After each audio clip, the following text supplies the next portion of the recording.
Chapter 930. After listening to Mei Qinglian's information, Chu Xiu's face was full of disbelief. He had countless conjectures before. For example, Li Jiaodi was angry that she suffered a loss last time, so she took advantage of him being suppressed by Xiang Long this time to find trouble with him. Or the other big shots of the Yinma clan were dissatisfied with him, so they joined forces to pressure him and protect Li Jiaodi from behind. But he never thought that Li Jiaodi appeared by Xiang Chang's side because of a man. Chu Xiu said with a strange expression, "If I'm not wrong, Li Jiaodi is not young anymore, right? How old is that man? An old cow eating young grass?" Mei Qinglian waved her hand casually and said, "Of course not young. Anyway, he's much older than me. Lin Fengyu is a good-for-nothing. He only reached the innate realm when he was in his 20s by relying on the elixir left by his ancestors. The Lin family's ancestors were relatively glorious, but in his generation, they had completely declined. He was the only one left in the family, so he joined Xiang Chong, an unfavored prince, as a follower. And it's not that I look down on Li Jiaodi. She was dumped by a man at the beginning, and now, she has fallen into the hands of that man's descendant. She really doesn't learn from her mistakes. That man is not a good person. Maybe she will vomit blood again. Now, no matter what Li Jiaodi does, I won't be surprised. Love is the most harmful word, and it can make people lose their minds.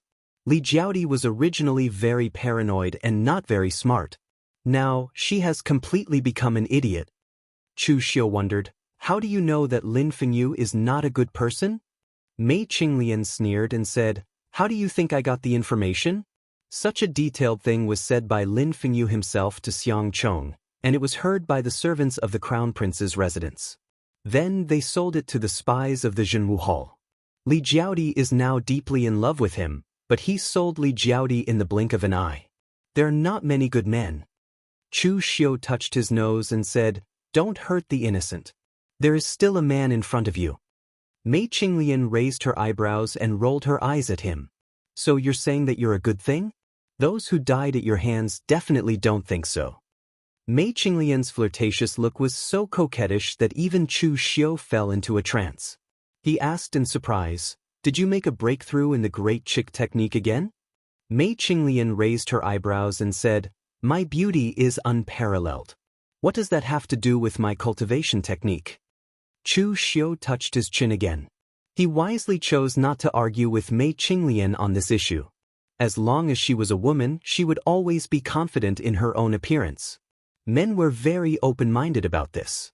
Anyway, in this underworld, not many people relied on their faces to make a living. Of course, there were exceptions, such as Fang Qishao, who thought that his handsomeness was comparable to that of Lu Fengxian and felt very good about himself. Chu Xiu knocked on the table and said, "There is enough trouble. It doesn't matter if there is another Li Jiaodi. In fact, one Li Jiaodi is not even a problem. I rarely misjudge people, but I have to say that I have misjudged Xiang Chong. This person's desire for power has swelled to the point that it has become somewhat distorted." Mei Qinglian said, "From a prince with the lowest chance of inheriting the throne to the crown prince, and it won't take long for him to inherit the throne. With such a big pie falling on his head, if Xiang Chong doesn't twist it, then I'm afraid he is even more scheming than Xiang Long." Just as Chu Xiu was about to say something, someone suddenly came in to report that Xiang Li had come to visit. Mei Qinglian was surprised and said, "What is he here for? Could it be that he wants us to help him ascend the throne?" Chu Xiu raised his eyebrows and said, "Apart from this, what else can he do for us? Moreover, why can't we help him ascend the throne?" Mei Qinglian was suddenly stunned. To be honest, she really did not expect Chu Xiu to be so bold. All along, Mei Qinglian thought that Chu Xiu only wanted to protect himself, to protect the power and foundation of Jianghu Hall in northern Yen. Who would have thought that Chu Xiu's thinking was even more exaggerated? He actually wanted to intervene in the battle for the throne of northern Yen. If Chu Xiu did this, his opponent would not only be Xiang Long, but the entire northern Yen royal family and the northern Yen imperial court. Mei Qinglian still wanted to say something, but Chu Xiu turned and left. Behind him, Mei Qinglian shook her head. She did not intend to persuade Chu Xiu. Chu Xiu had done many daring things. This one would not make much of a difference. In the meeting hall, when Xiang Li saw Chu Xiu, he rushed over and grabbed Chu Xiu's hand and shouted, "Official Chu! Save me! Help me!" Chu Xiu furrowed his brows. He slowly released his true qi, stabilizing Xiang Li's body and moving him away. He was not used to a man holding his hand. "Your Highness, don't be so agitated. The sky has not fallen and you are not dead yet. Why are you panicking?" After letting Xiang Li sit on the chair to calm down, Chu Xiu sized up the current Xiang Li. In just a few days, Xiang Li was almost unrecognizable. Although Xiang Li was arrogant before, he had the bearing of a member of the royal family. But now, Xiang Li was in a mess. He was not in the mood to tidy up his beard and hair. In addition, his eyes were bloodshot and sunken after a long period of insomnia. He looked miserable. During this period, Xiang Li was really about to be driven crazy. Not only did he give Xiang Chong the throne that he had hoped for so many years, he also knew that once Xiang Chong secured the throne, he would definitely be the first to be cut. All these years he had suppressed Xiang Chong more than once or twice. Of course, he knew how much his 13th brother hated him. Once Xiang Chong ascended to the throne, would he still have a way out? Moreover, the fight for the throne had always been something that could not be spared. His father had even killed his own brother, who was born from the same mother, not to mention Xiang Chong. In the past few days, Xiang Li had seen the hypocrisy of the world. The forces that had promised to submit to him, including the military, the civil officials, and the nobles of the royal family, all left him decisively after he lost power. They threw themselves into Xiang Chong's arms, and he could do nothing about it. Originally, Xiang Li was drowning his sorrows in wine in his residence. In the end, he accidentally heard the news of the conflict between Chu Xiu and Xiang Chong. He suddenly thought of something. He had cooperated with Chu Xiu before. Even though Chu Xiu was being suppressed by Xiang Long now, the only one who could save him and dared to come to his rescue was Chu Xiu. Therefore, Xiang Li could not wait to go to him directly. He put down his dignity and everything else. When he saw Chu Xiu, it was as if he had grabbed hold of a life-saving straw. He refused to let go. Xiang Li took a deep breath and said in a low voice, "Official Chu, although I am not dead now, it is uncertain whether I will live or die in the future. Today I came prepared for the worst. As long as Official Chu can save my life, I will hand over all my savings to you, Official Chu." In front of Chu Xiu, Xiang Li no longer addressed himself as a prince. To him, staying alive was more important than anything else. Chu Xiu said indifferently, "Your Highness, you don't have to worry so much. I have already said that the sky has not fallen and Xiang Chong has not succeeded the throne. You have been longing for the position of crown prince for more than a decade. Now that it is gone, are you really willing? If you are only thinking about staying alive, you will seem a little too cowardly." At this point, Chu Xiu's tone seemed to contain some kind of magic. When Xiang Li heard this, a strange light flashed in his eyes. "Your Highness, do you want to take back everything that belongs to you and ascend to the throne of the Northern Yen?" Xiang Li was stunned for a moment. Trembling slightly, he said, "Ascend to the throne of the Northern Yen? Do I still have a chance? That is an order from my imperial father. Everyone has already pledged their allegiance to Xiang Chong. He also has the Eastern Sea Sword Sage, Kong Dongming, as his master. He has also been blessed by the Nine-Dragon Seal. In a day, he has everything that a crown prince should have. What can I use to fight against him?" "Fight with him?" Chu Xiu stood up and stared at Xiang Li. "I don't need you to fight with him. You don't need to fight with him. Just leave it to me. You just need to do as I say. I guarantee that I will help you ascend to the throne. Of course, you must listen to me. Otherwise, you will be a pile of mud. No matter how hard I try, I will not be able to stick it to the wall." Chu Xiu's words seemed to contain some sort of magic. Xiang Li's panicked heart calmed down a little. Looking at Chu Xiu, Xiang Li still trembled. "Official Chu, can you really help me take back the throne? As long as you trust me, I can." Xiang Li still had some doubts. "But Official Chu, why are you doing this? What do you stand to gain?" Chu Xiu said calmly, "The Northern Yen does not belong to your imperial father alone. The Northern Yen does not belong to the Xiong imperial family alone, and the Northern Yen does not belong to the Xiong imperial family alone. Xiong Chong has obtained everything that belongs to your imperial father. Of course, he will resolutely carry out your imperial father's policies. Therefore, if he becomes the emperor, it will affect my interests. I am very unhappy. If I help you ascend to the throne, I will help you guard the Northern Yen. The country is yours. The martial world is mine. Chu Xiu's wild ambition and blatant desire for power made Xiang Li feel even more at ease. Even if Chu Xiu only wanted to rule the Northern Yen with him, even if Chu Xiu wanted to become the emperor and leave him a lifetime of riches and honor, Xiang Li would be willing. No one was willing to die. Xiang Li did not want to die. Even if he had to sell everything as long as he could live, he would do it. Therefore, Xiang Li didn't even think about it. He nodded heavily. As long as official Chu can help me seize the throne, I will agree to anything. Half of the land of Northern Yen belongs to Xiang, and the other half belongs to Chu. Hearing this, Chu Xiu could not help but reveal a smile at the corner of his lips. Mei Qinglian was still listening outside the door. Of course, she wasn't eavesdropping. She was openly eavesdropping. When she heard Xiang Li's words, she couldn't help but shake her head at how easily he betrayed his country. Chu Xiu's methods were even more excessive than those of the sixth demon sect. They only triggered the demons in people's hearts. But Chu Xiu, even if people didn't have demons in their hearts, he could still drag them down the path of demons.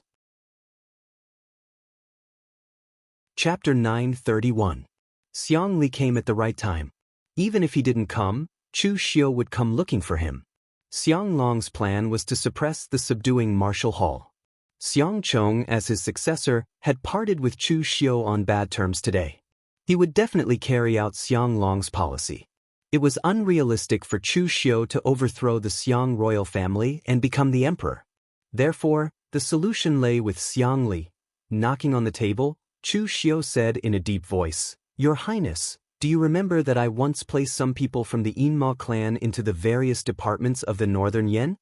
Chu Xiu had a sense of crisis. When he and Xiang Long fell out for the first time, Xiang Chong didn't choose to help him. At that time, he contacted Xiang Li and asked Xiang Li to place some people from the Yinma clan into the Northern Yen court.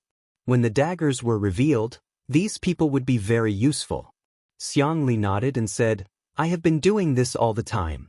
Now I have placed many people. But now that I have lost power, those bastards are all on Xiang Chong's side.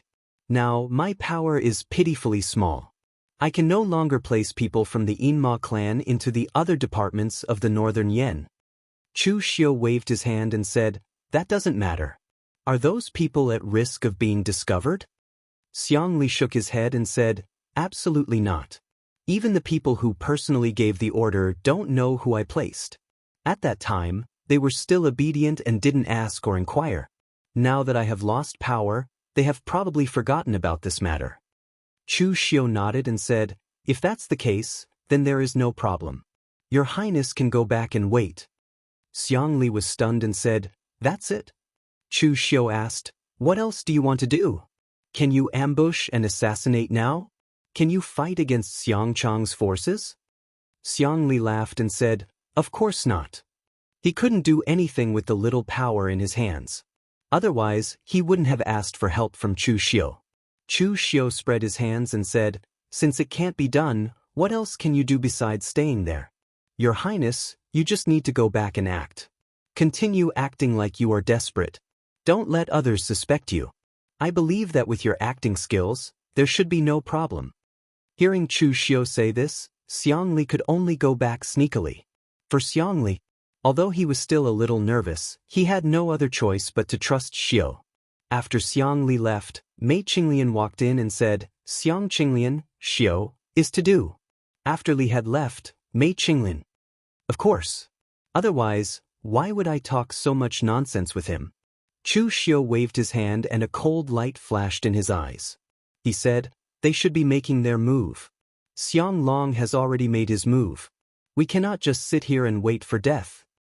What should we do first?" Mei Qinglian was also very straightforward. Since Chu Xiu had a plan, The others in Jianghu Hall could only cooperate. After all, Chu Xiu was the core of the entire Jianghu Hall. Very simple. Help me find out what Taoist Wuyang has been up to recently. At this moment, Taoist Wuyang was preparing to flee. That's right, flee. Recently, Taoist Wuyang had been keeping a low profile. To be more precise, it wasn't that he didn't want to be high profile, but reality didn't allow it. The Northern Yen was in a mess recently, with experts emerging in large numbers. With Taoist Wuyang and the Shadow Mountain sect's meager resources, he couldn't afford to be high profile. In fact, Taoist Wuyang had joined the Northern Yen long ago. In fact, when the Northern Yen allied with the Northern Yen Jianghu, he had joined the Northern Yen Jianghu. That was because the Northern Yen Kingdom was the only one among the three kingdoms that was willing to cooperate with the Jianghu. Regardless of whether they were righteous or evil, they would not reject anyone.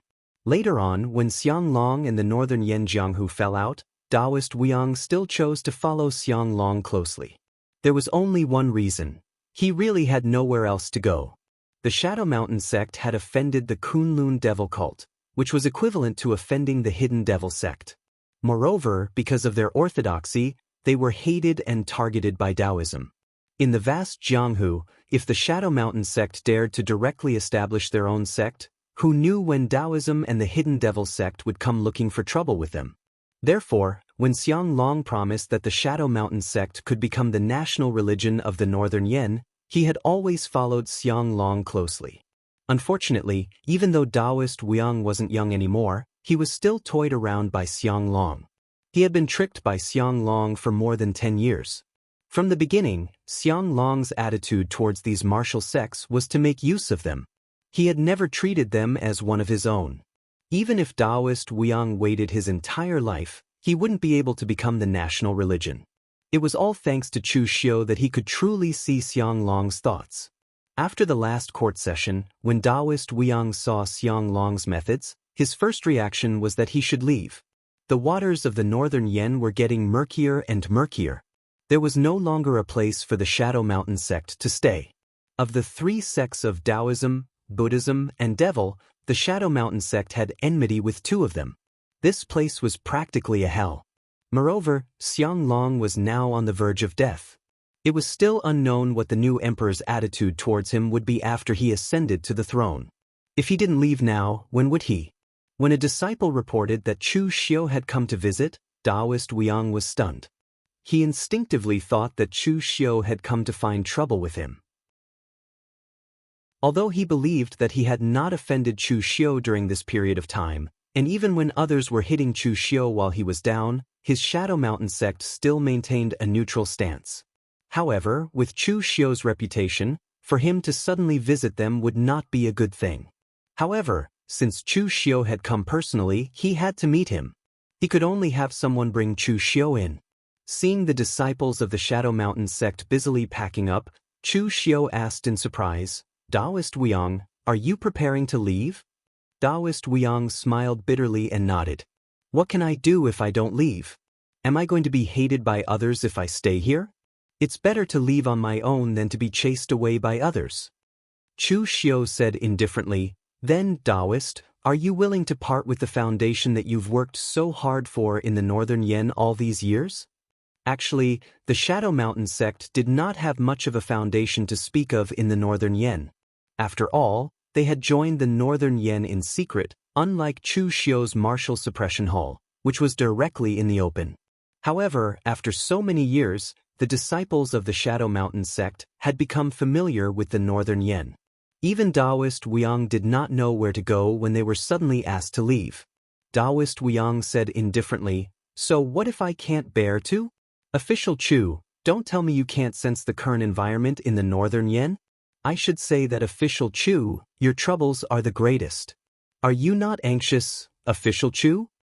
Chu Xiu said indifferently, "If there's trouble, then solve it. Can a living person die from holding his urine?" Taoist Wuyang, "If you leave now, there will be no place in the martial world for you. Perhaps there will be, but it will be very troublesome. So, you might as well stay in the Northern Yen. The ownership of the throne, who will win and who will lose, these are still unknown." Taoist Wuyang was not stupid. When he heard Chu Xiu's words, he was instantly shocked. You're going to interfere in the fight for the throne? Chu Xiu nodded. What else? Sitting and waiting for death is not my style. Taoist Wuxiang opened his mouth, wanting to say something, but not a single word came out. Although he wanted to say that Chu Xiu was very daring, the problem was that this was not the first time that Chu Xiu had done something so daring, and he had always succeeded. Once was reckless, twice was bold, and when it came to the third time, it meant that he had a card up his sleeve. Chu Xiu waved his hand and said, Taoist Wuxiang, I won't hide it from you. I'm going to interfere in the fight for the throne in the northern Yen, and I need your help now. Of course, I won't force you. If you trust me, then stay in the northern Yen. If we work together, there will be a place for you in the northern Yen court. If you're afraid that you can't afford the gamble, I can understand. But after leaving the northern Yen, the days of the Shadow Mountain sect will not be easy. Taoist Wuxiang gritted his teeth and thought. He was actually in a dilemma. Previously, when he was an enemy of Chu Xiu, he was beaten up by Chu Xiu. Even when news of Chu Xiu's death came, he did not dare to hit the subduing martial hall when they were down. It was because fear of a person would also give rise to a certain kind of confidence in him. If this matter was brought up by someone else, Taoist Wuxiang would definitely reject it without a second thought. But since it was Chu Xiu who brought it up, it was worth considering. At this moment, Chu Xiu said, Taoist Wuxiang, if you agree to work together with me, then we'll be on the same side. I can also promise you that the grudge between the Shadow Mountain sect and the Kunlun Devil cult will be written off. Taoist Wuxiang raised his head and looked at Chu Xiu. Are you serious? You can represent the entire Hidden Devil clan? In the past, the Shadow Mountain sect had offended Dugu Weiwei, the Kunlun Devil cult. Back then, the Shadow Mountain sect had already burned incense to the heavens for not being destroyed. But because of the grudge in the past, the Hidden Devil clan was still unwilling to let the Shadow Mountain sect go.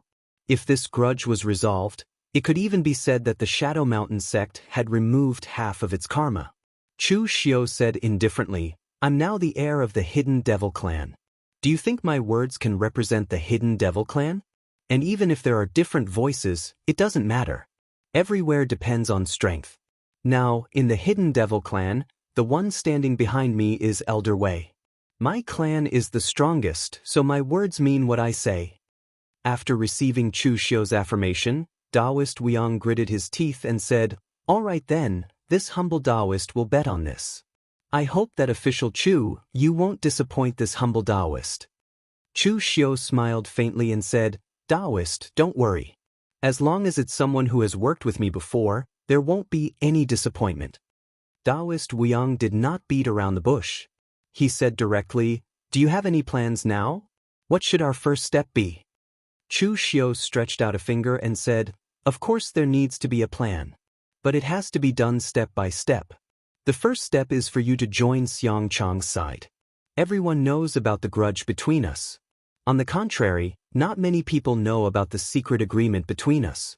It's reasonable for you to seek refuge with Xiang Chang now. No one can find anything suspicious about it. Chapter 932. Many in the northern Yen knew of the relationship between Chu Xiu and Taoist Wuxiang. It was Xiang Long who had sent Taoist Wuxiang to the subduing martial hall to keep Chu Xiu in check. In the end, Taoist Wuxiang himself failed to live up to expectations and lost to Chu Xiu. The subduing martial hall became Chu Xiu's domain, and the two sides became enemies. No one could have imagined that Taoist Wuxiang would be beaten into submission by Chu Xiu. Both sides even secretly cooperated once, and the so-called enmity was long gone. So when Taoist Wuxiang came to seek refuge, Xiang Chang's face was full of excitement. He directly grabbed Taoist Wuxiang's hand and pulled him into the house, saying, It is my honor that Taoist Wuxiang is willing to help me. I have long heard of Taoist Wuxiang's great name. Although there were many people siding with Xiang Chang, they were all people from the Northern Yen Imperial Court. These people were not actually siding with Xiang Chang. It could only be said that they recognized Xiang Chang's position as the Northern Yen Crown Prince and were expressing their goodwill to him. If Xiang Long threw the position to someone else the next day, these people would immediately leave, just like Xiang Li. This time, Taoist Wuyang came to seek refuge as a guest. He was one of them, so Xiang Chang's attitude towards him was naturally incomparably warm. Taoist Wuyang's gloomy old face squeezed out a smile, saying, "Your Highness is too polite. To tell you the truth, this humble Taoist was originally working for His Majesty. Now that His Majesty has given the position to Your Highness, this humble Taoist should naturally turn to Your Highness. I'm afraid that His Majesty no longer needs this humble Taoist." Taoist Wuyang's meaning was that Xiang Long was about to die. He naturally had to find another backer, and Xiang Chong was an excellent choice. Xiang Chong was very satisfied with this kind of blatant way of expressing his loyalty. He liked this kind of honest person. "Taoist Wuyang, please rest well. I will arrange a welcoming banquet for you tonight." After seeing Taoist Wuyang off, Xiang Chang's guest official, Lin Fengyu, who Chu Xiu had described as an old bull eating young grass, walked over and whispered, "Your Highness, this old Taoist of the Shadow Mountain sect is not easy to deal with. You must be careful." Lin Fengyu naturally did not see through Taoist Wuyang's weakness. He was only worried that his position would be affected by Taoist Wuyang. He was Xiang Chang's guest official. In fact, he had been Xiang Chang's guest official even when Xiang Chong was the 13th prince. Of course, this also proved how miserable he had been in the past. He could only be a follower of a prince who had been suppressed to the point of being in dire straits. Although the 13th prince had become the crown prince, he still felt a sense of crisis. In his opinion, he was His Royal Highness's guest commander. After all, he was the first one to join His Royal Highness. Of course, if it wasn't for Li Jiaodi, he wouldn't even be able to get his current position. He was just a Xiantian stage martial artist and would probably have been kicked away by Xiang Chong long ago. However, that was indeed the case. Now that Xiang Chong had kept him and given him a high position, it was also for Li Jiaodi's sake. Lin Fengyu did not feel that he was living off a woman. In his eyes, he was repaying the debt of love from his ancestors. Although in terms of age, Li Jiaodi could even be his great-grandmother, she was an expert in the true fire spirit refinement realm. According to the lifespan of someone in the true fire spirit refinement realm, although she wasn't considered young, she wasn't too old either, right? Since it was the same with a blanket, Lin Fengyu did not feel wronged. Xiang Chong waved his hand. "Don't worry. Father has used Taoist Wuyang for so many years, why can't I? You don't know much about the background of the Shadow Mountain faction. Their ancestors had once offended the Kunlun demon sect, and they were hated and targeted by the Dao sect. In the pugilistic world, they are hated by everyone. Only the Northern Yen Kingdom can protect them. Now that Father is ready to pass the throne to me, he naturally has to come and join me." At this point, Xiang Chong snorted coldly and said, "Chu Xiu is untactful, but his old rival is quite tactful. People of the pugilistic world have their advantages. They will not participate in the struggle for fame and wealth in the court. Compared to other generals and nobles, they are easier to control. In the past, Father worked with the Northern Yen pugilistic world. This is a good move. In the future, I can consider working with people of the pugilistic world. No, I should take in some people of the pugilistic world." Xiang Chong had always yearned for the pugilistic world. In the past, none of the Northern Yen royal family, nobles, military or civil officials joined him. This made Xiang Chong hate them. Even though they were now on his side, Xiang Chong still did not like them. Instead, he preferred to recruit people of the pugilistic world as his followers. However, Xiang Chong had forgotten one thing. The people who formed the Northern Yen court were not people of the pugilistic world. It was the military, the Xiang royal family, nobles, and civil officials. At the welcoming banquet that night, Taoist Wuyang began to crazily flatter Xiang Chong. Although his acting skills were not that great, he wore a gloomy expression most of the time, so no one could see any awkwardness. Although Xiang Chong spoke modestly, he was actually quite pleased. Right now, in the Crown Prince Palace, his subordinates were only Lin Fengyu and the others who had joined him. Their strength was limited. Even if they flattered him, he would not feel happy. There was also Li Jiaodi. Although she joined the Crown Prince Palace because of Lin Fengyu, with her personality, It was already good enough that she did not offend Xiang Chong with her sharp tongue. How could she flatter him? As for Kang Dongming, he was just a name to scare people. Although he was Xiang Chong's teacher in name, he had never spoken a word to Xiang Chong. That was why Xiang Chong was very satisfied that a person of power and status like Taoist Wuyang was flattering him. After 3 rounds of wine, Taoist Wuyang wiped his mouth and said, "Your Highness does not care about our identity as uncivilized people and is willing to accept us. This old Taoist is truly grateful. My Shadow Mountain sect has experienced the fickleness of the world. The only ones who are willing to accept us are His Majesty and Your Highness. We will remember this kindness for generations to come." Xiang Chong waved his hand generously and said, "Don't say that, Taoist. Although I was born in a royal family, I have always yearned for the pugilistic world. Moreover, I have never cared about the sects of the pugilistic world. As long as you are under my command, you are one of us. Whatever you have done in the past, I will not ask nor care." Taoist Wuyang was moved and immediately said, "Your Highness is indeed generous.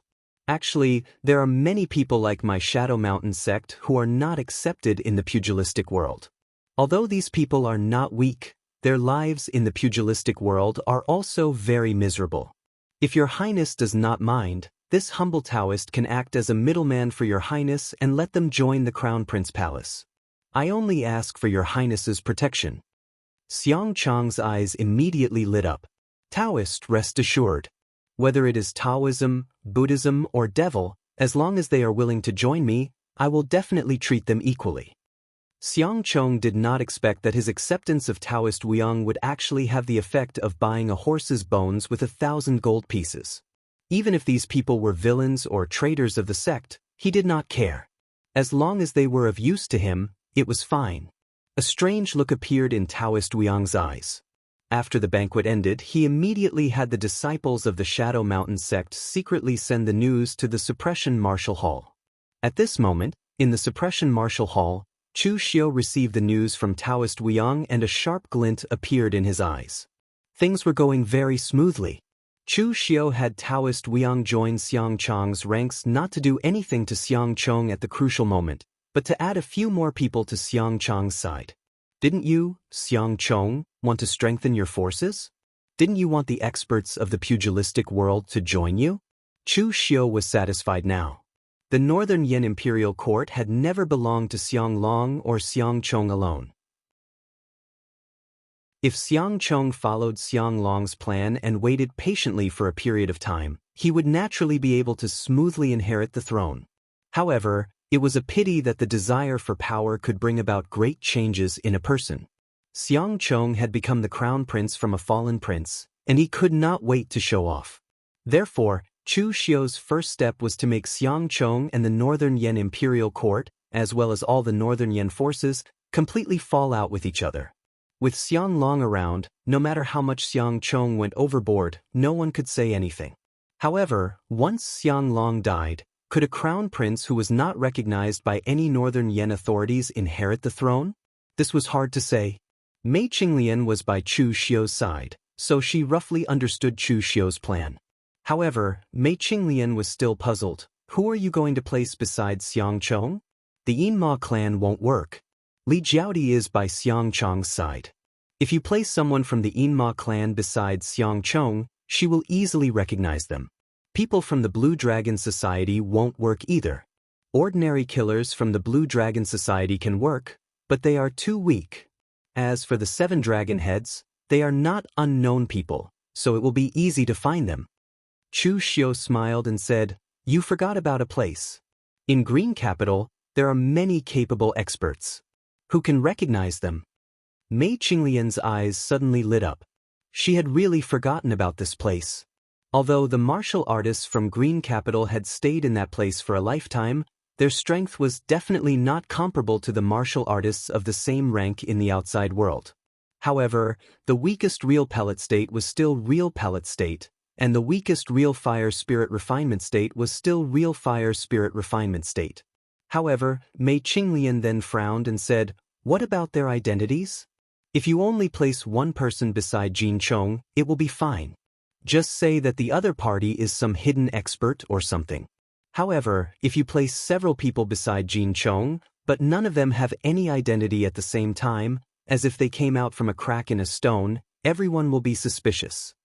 Chu Xiu waved his hand and said, "The identity is simple. With Wind Sweeping Tower, do you still need to worry about the identity problem? Let Wind Sweeping Tower make up a random one." But Wind Sweeping Tower will not listen to you so easily. Wind Sweeping Tower still has this bit of credibility. Forging identity information is taboo for Wind Sweeping Tower. No matter how much money you take out, Wind Sweeping Tower will not cross the bottom line. Chu Xiu said indifferently, "Bottom line? There is no such thing as bottom line in this world. If you can't do it, it is because the benefits are not enough. If the benefits are enough, I will let Wind Sweeping Tower say that pigs can fly." Wind Sweeping Tower will also record the appearance of flying divine pigs in their intelligence. Chapter 933. When Shang Tianliang heard that Chu Xiu was willing to bring out some people from the shopping mall, Shang Tianliang was of course very happy. However, Chu Xiu didn't bring many people this time, just some existences above the real pellet state.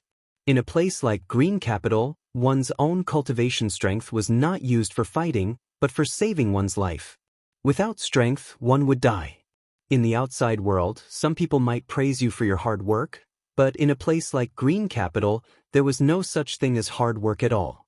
If you didn't work hard, you would die. Therefore, in the entire shopping mall, there were really many martial artists above the real pellet state, and there were even a few real fire spirit refinement state. Of course, in the entire shopping mall, it should be said that in the history of Shang, only Shang Tianliang could reach the heaven and earth mystic connection state.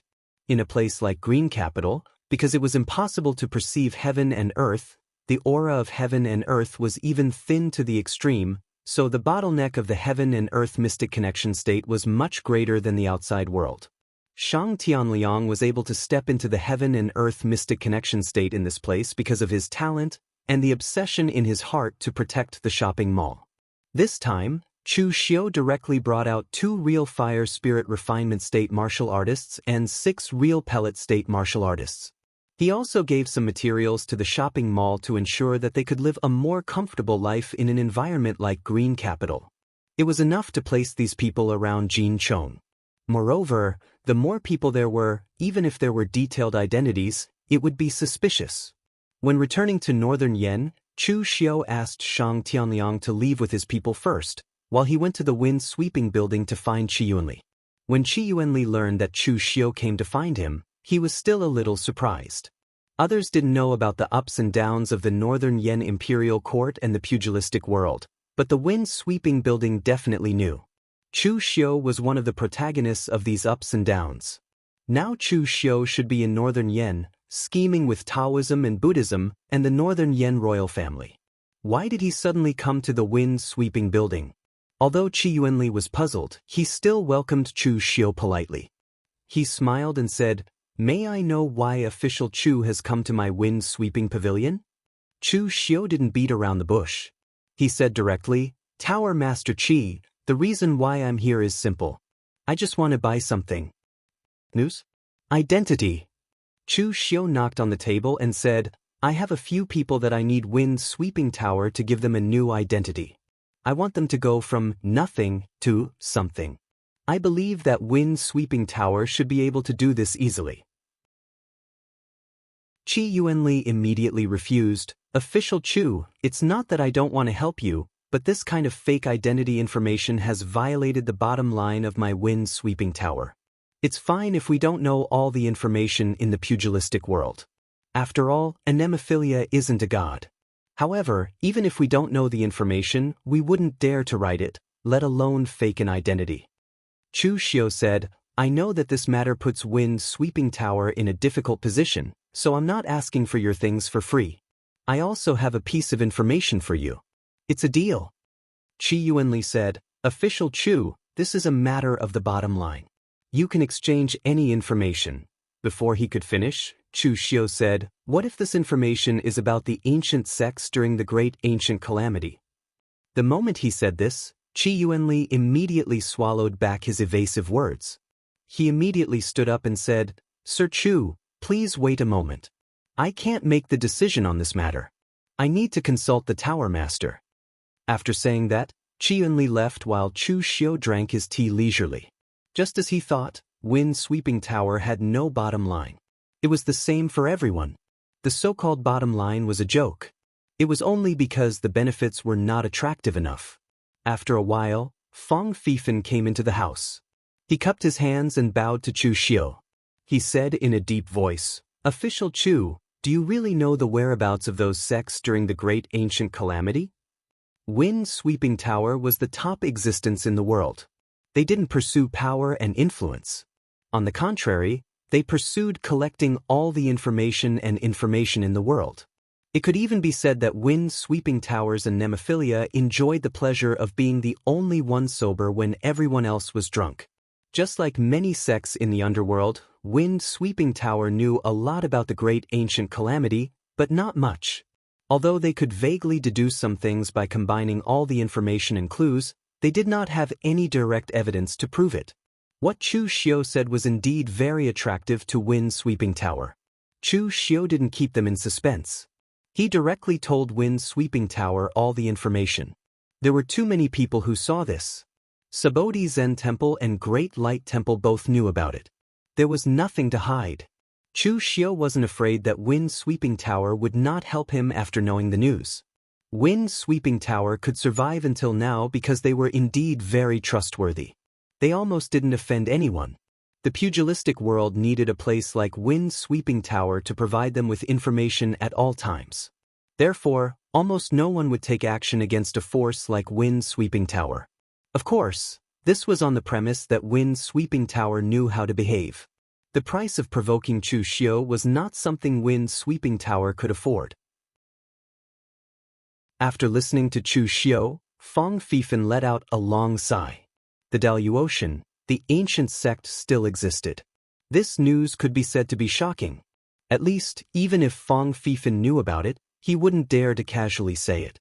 Just like when Su Jing and the others also knew about it, they didn't say anything. Fang Fifan didn't doubt the authenticity of this news. According to Chu Xiu, there were too many people who knew about this. It would be very easy for Fang Fifan to find someone to verify it. Chu Xiu said lightly, "Tower Master Fang, I wonder if this news is enough for Wind Sweeping Tower to forge a few fake identities for me?" Fang Fifan smiled bitterly and said, "Yes, of course." In fact, Fang Fifan would rather that Chu Xiu had never appeared. He also didn't know about this news. With Chu Xiu's reputation in the pugilistic world and his usual way of doing things, only God knew what he was going to do with these fake identities. Fang Fifan didn't dare to inquire about it. It was impossible for him to inquire about it. However, now that Chu Xiu had revealed the news, it was indeed shocking. Fang Fifan couldn't bear the consequences if he went back on his word after hearing the news. Therefore, Fang Fifan had no choice but to obediently follow Chu Xiu's request. He forged all the fake identities of those people in Green City. Then he used the formation of Wind Sweeping Tower to spread the news to all the branches in the pugilistic world within an hour. It had to be said that Wind Sweeping Tower's efficiency in this aspect was very praiseworthy. After all, the pugilistic world was so big. If they relied on manpower to spread the news, how long would it take for the news to reach them? It would be too late even if they ate **T. Therefore, the most important thing for Wind Sweeping Tower to do in the pugilistic world was to distinguish the importance of the news. Some of the more important news had to be sent to the headquarters as soon as possible. After returning to northern Yen, Chu Xiu didn't let Taoist Wu Wang immediately put them under Jin Chang's command. Instead, he asked someone to teach them some general knowledge of the outside world and correct their accent. The accent of ancient times was different from that of modern times. Actually, this wasn't a big deal. The pugilistic world was so big that the accents of northern Yen, eastern Qi, and western Chu were all different. Especially in western Chu, it was possible for a village to have a different accent. But there were so many experts and they all spoke the same thing. Could it be that they were all from the same village? This was too fake. Therefore, he had to have them change their accents. Half a month later, in Xiangcheng's Crown Prince Palace, Taoist Wuang pulled the people from Merchant City in front of Xiangcheng and said proudly, "Your Highness, these are the people this humble Taoist found for you. They are all old friends of this humble Taoist in the past, but all of them have experienced many hardships in their lives." When they heard this humble Taoist say that Your Highness is broad-minded and doesn't care about their past and is willing to take them in, they were very touched and came to seek refuge with Your Highness. Of course, there are also some who have already given up and would rather cultivate in the barren mountains than come back into the pugilistic world. This humble Taoist is powerless to help these people. As he said this, Taoist Wuang revealed an expression of pity. Perhaps it was because he had told too many lies, but Taoist Wuang spoke in an incomparably natural manner, as though he really knew so many experts. At this moment, Xiangcheng was almost in a daze. Previously, Li Jiaodi had joined him because of her relationship with Lin Fengyu, which had already made Xiangcheng extremely happy. Later, Taoist Wuang brought the entire Yin Mountain sect to join him, which also made Xiangcheng ecstatic. In the end, Taoist Wuang brought 2 more true fire spirit refinement realm and 6 real pellet realm martial artists. This gave Xiangcheng the illusion that he could face the Temple of Great Light head-on. Xiangcheng was stunned for a long time before saying, "Quick, quick, Taoist, quickly come and introduce the seniors to this humble palace." Taoist Wuang had memorized for a long time before, and when he heard this, he immediately pointed at one person and said, "This is the only survivor of the Qian Yuan sect of the previous generation, Qian Yuan Divine Palm Jianghu. 100 years ago, the Qian Yuan sect was destroyed, and Brother Jiang was hunted down for more than 10 years. He hid in the 100,000 mountains, enduring the humiliation. Just as he was about to come out for revenge, he found out that his enemy's sect was also destroyed. It was truly tragic. And this is the only disciple of the rogue cultivator Taoist Guangling, Chen Yusheng. However, Taoist Guangling was killed by the big boss of the Yinma faction, 10 Directions old demon Yuan Tianfeng. In order to escape, he could only change his appearance and live in seclusion in the South Sea. This Taoist Wuang narrated the background that Chu Xiu had given him to Xiangcheng with great familiarity. These backgrounds were all extremely detailed, but they all had one thing in common. Although there were traces of their origins, they were all dead men who could not prove anything. For example, Yuan Tianfeng, Taoist Guangling did indeed exist, but his personality was strange. Who knew if he had a disciple? Moreover, Yuan Tianfeng did have a grudge against the Dao faction, and had killed many people from the Dao faction. Taoist Guangling also died in his hands. But the problem was that Yuan Tianfeng had also died in the hands of Chu Xiu, so naturally there was no proof. Chapter 934. Suddenly receiving the loyalty of so many powerhouses in the pugilistic world, Xiangcheng almost lost his composure. This was a genuine true fire spirit refinement state powerhouse and a real pellet state grandmaster, and each of them had an extraordinary background. At this time, Lin Fengyu, who had been following behind Xiangcheng, said, "Your Royal Highness, although it is a good thing that so many people have joined us, isn't it a bit suspicious that so many people came all at once?" Lin Fengyu was targeting Taoist Wuang not because he saw something wrong with Taoist Wuang, but purely because he wanted to fight for favor. Taoist Wuang snorted coldly, "Suspicious? What does a waste like you know? Are you doubting my friendship with them? We are all in the same boat, and I have friendship with many powerhouses in the pugilistic world. Now that your Royal Highness is tolerant, I have found them all and let them have a place to stay. At the same time, I can also increase your Royal Highness' strength. What's suspicious about that? With your ant-like cultivation, you dare to talk nonsense here. Are you looking for death?" As soon as his voice fell, an evil chill suddenly surged around Taoist Wuang, causing Lin Fengyu to shiver. Taoist Wuang was a martial arts grandmaster of the real pellet state, and he was one of the stronger ones. Lin Fengyu, a low-level martial artist who had only reached the innate realm, couldn't even resist the opponent's momentum. But at this time, Li Jiaodi saw someone scolding her man. She immediately frowned and waved her hand, suppressing Taoist Wuang with a powerful aura. "Looking for death? I want to see who is the one looking for death. Taoist Wuyang, when you were chased by the hidden demon lineage and Taoism like a stray dog, why didn't you show off your power to them? Seeing his two right-hand men quarreling, Xiang Chong hurriedly began to mediate. That's right, Xiang Chong had now regarded Taoist Wuyang as his right-hand man, even more so than Lin Fenyu. Although Lin Fenyu was the first to join him, his strength and ability were limited. His only advantage was Li Jiaodi, so Xiang Chong wasn't worried that he would betray him. Furthermore, Taoist Wuyang had already worked for his father for so many years. His strength and influence were both guaranteed. Now that he had even helped him recruit so many experts, he was even more important to him. Of course, Xiang Chong was not completely stimulated by such a good thing and lost his mind. Although Lin Fenyu's words were directed at Taoist Wuyang, his suspicions were reasonable. Therefore, Xiang Chong sent someone to Wind Sweeping Tower to verify the identities of these people. The reputation of Wind Sweeping Tower had already formed a subconscious in the entire Jianghu. Whenever there was a need to check this kind of information, they would definitely go to Wind Sweeping Tower. Xiang Chong heaved a sigh of relief when he received the report from Wind Sweeping Tower and found that it was indeed similar to what Taoist Wuyang had said. At the same time, he valued Taoist Wuyang even more. His subordinates could be said to be full of talents, but there weren't many who could really get things done.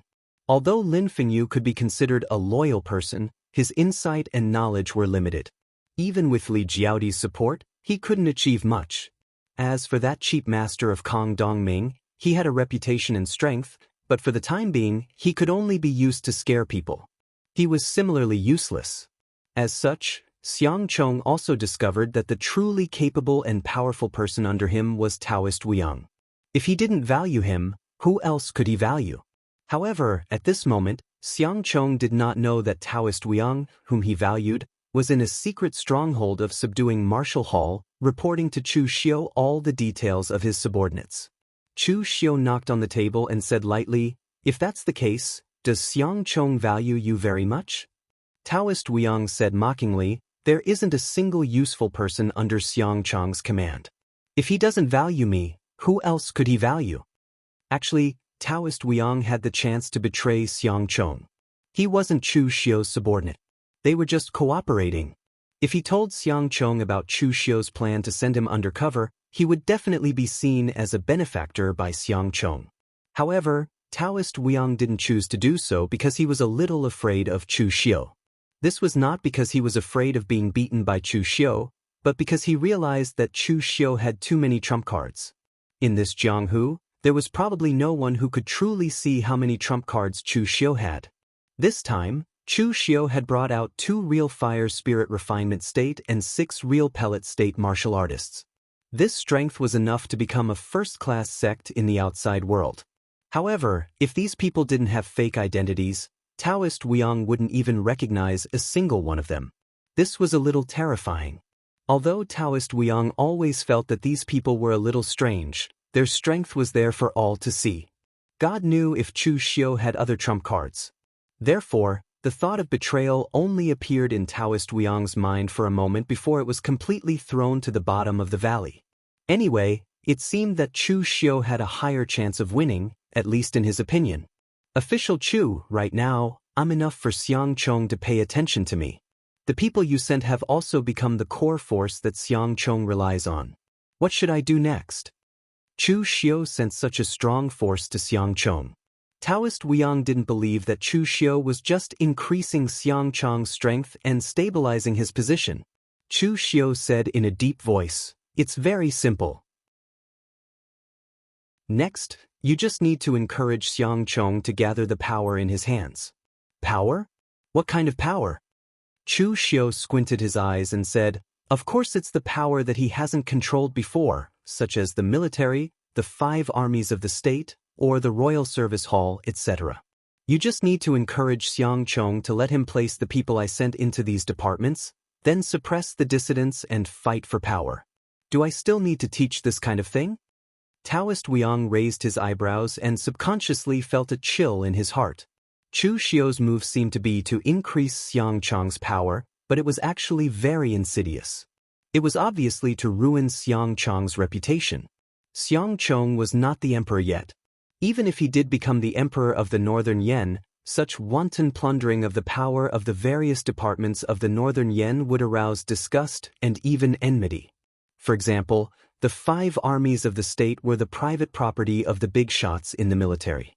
All the experts in the 5 armies were almost all promoted from the bottom up. The only exception among the 5 armies was Xiang Wu. He was a spy that Xiang Long had planted in the military.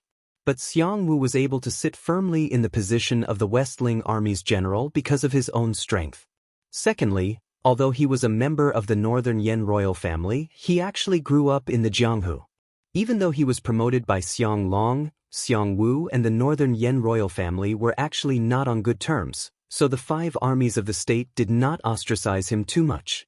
But now, Chu Xiu wanted Xiang Chong to place people in their departments to fight for power. This would probably offend the military. So Taoist Wuyang said hesitantly, would Xiang Chong dig his own grave like this?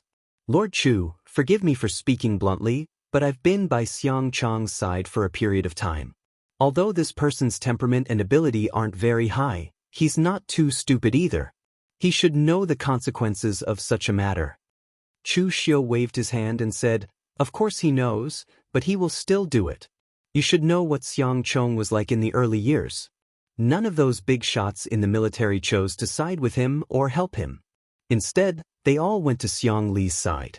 Having grown up in such an environment, Xiang Chong's attitude towards those people is not very good. Even if they all go to his side now, he still won't change his mind. As long as you bring it up at the right time, he won't refuse. Chu Xiu had a good eye for people, but when he first looked at Xiang Chong, he made some mistakes. Later on, he carefully studied Xiang Chong's mentality and more or less understood why the other had changed so much. The desire for power could distort a person's heart. Xiang Chong was clearly such a person. From feeling inferior to having nothing, to suddenly gaining everything, such a sudden change and distortion in mentality was something that few could withstand. And because of this, Xiang Chong had not yet gotten used to his identity. For a qualified monarch, the fickleness of human emotions was very normal. Although there were such things as burning stoves for cold stoves, when you were at your lowest point, others would not bet all their treasures on you. If such a thing happened to a qualified monarch, he would definitely laugh it off. Others were loyal to power, and if he had power, he would naturally be able to obtain the loyalty of others. Such a thing was very normal. But Xiang Chong still could not let go of the neglect and supercilious looks he had received in the past. Why would he worry about offending others? Taoist Wuyang was still somewhat hesitant towards Chu Xiu's analysis. However, since he was now standing on Chu Xiu's side, being ambivalent was a great taboo. Therefore, he could only follow Chu Xiu's words and find an opportunity to incite Xiang Chong to make a move. Several days later, after a banquet, Xiang Chong suddenly sought out Taoist Wuyang alone and asked, Taoist, I am no longer considered weak, but for some reason I still feel that I'm lacking something. Can you tell what I'm lacking? Taoist Wuyang sneered in his heart. What you lack now is cunning. Xiang Long has already arranged everything. All you need to do is to obediently wait for Xiang Long's death and you'll be able to inherit the throne. Now you're still stirring up trouble. If this isn't foolishness, then what is? However, Xiang Chong's question gave Taoist Wuyang a chance. He stroked his long beard and pondered for a moment. Your Highness currently has both status and strength. Logically speaking, you don't lack anything. However, there is only one thing you lack and there is no way to make it up for now. Therefore, it's best not to say it. Xiang Chong hurriedly said, Taoist, why are you still keeping me in suspense? What exactly do I lack? Tell me first, then I'll know if it can be made up for. Taoist Wuyang's face turned solemn as he said resolutely, Power. Your Highness, what you lack now is power. Chapter 935. Xiang Chong was taken aback when he heard Taoist Wuyang say that what he lacked the most was power. He laughed and said, You must be joking, Taoist. What I lack now is power. Internally, I have you, the experts of the pugilistic world, helping me, and externally, I have the identity of crown prince. Countless nobles from the military have come to me. Are these not power? Taoist Wuxiang said coolly, "You are half right, Your Highness. Although we are your men, we are, after all, the ruffians of the pugilistic world. Our words carry limited weight in the Northern Yen Imperial Court.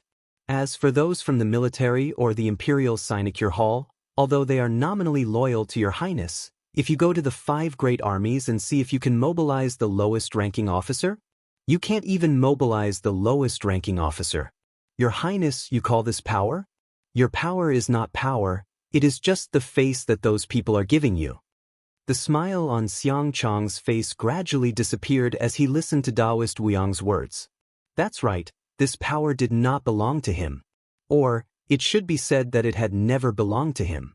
Although those people were on his side in name, once he gave any orders, he would still need their agreement before he could command them. They were unlike Taoist Wuxiang and the others who were on his side. If he told them to go east, they would definitely not dare to go west. Xiang Chong said fiercely, "Taoist Wuxiang, what do you think I should do to get the power?" Taoist Wuxiang shook his head and said, "Getting it is easy. Your Highness, you have such a strong force under your command. Just give an order and insert someone into the 5 great armies or the Imperial Sinecure Hall as a spy. You might not be able to get all the power, but at least a part of it is not a problem. But I don't suggest Your Highness to do that, as it will offend the experts from the military or the Imperial Sinecure Hall. The loss outweighs the gain."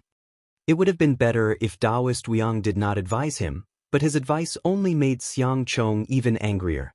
"I am the Crown Prince of Great Yen. In the future, the entire Great Yen will belong to me. Now, I'm not trying to usurp their positions, I'm just trying to insert some people into their ranks.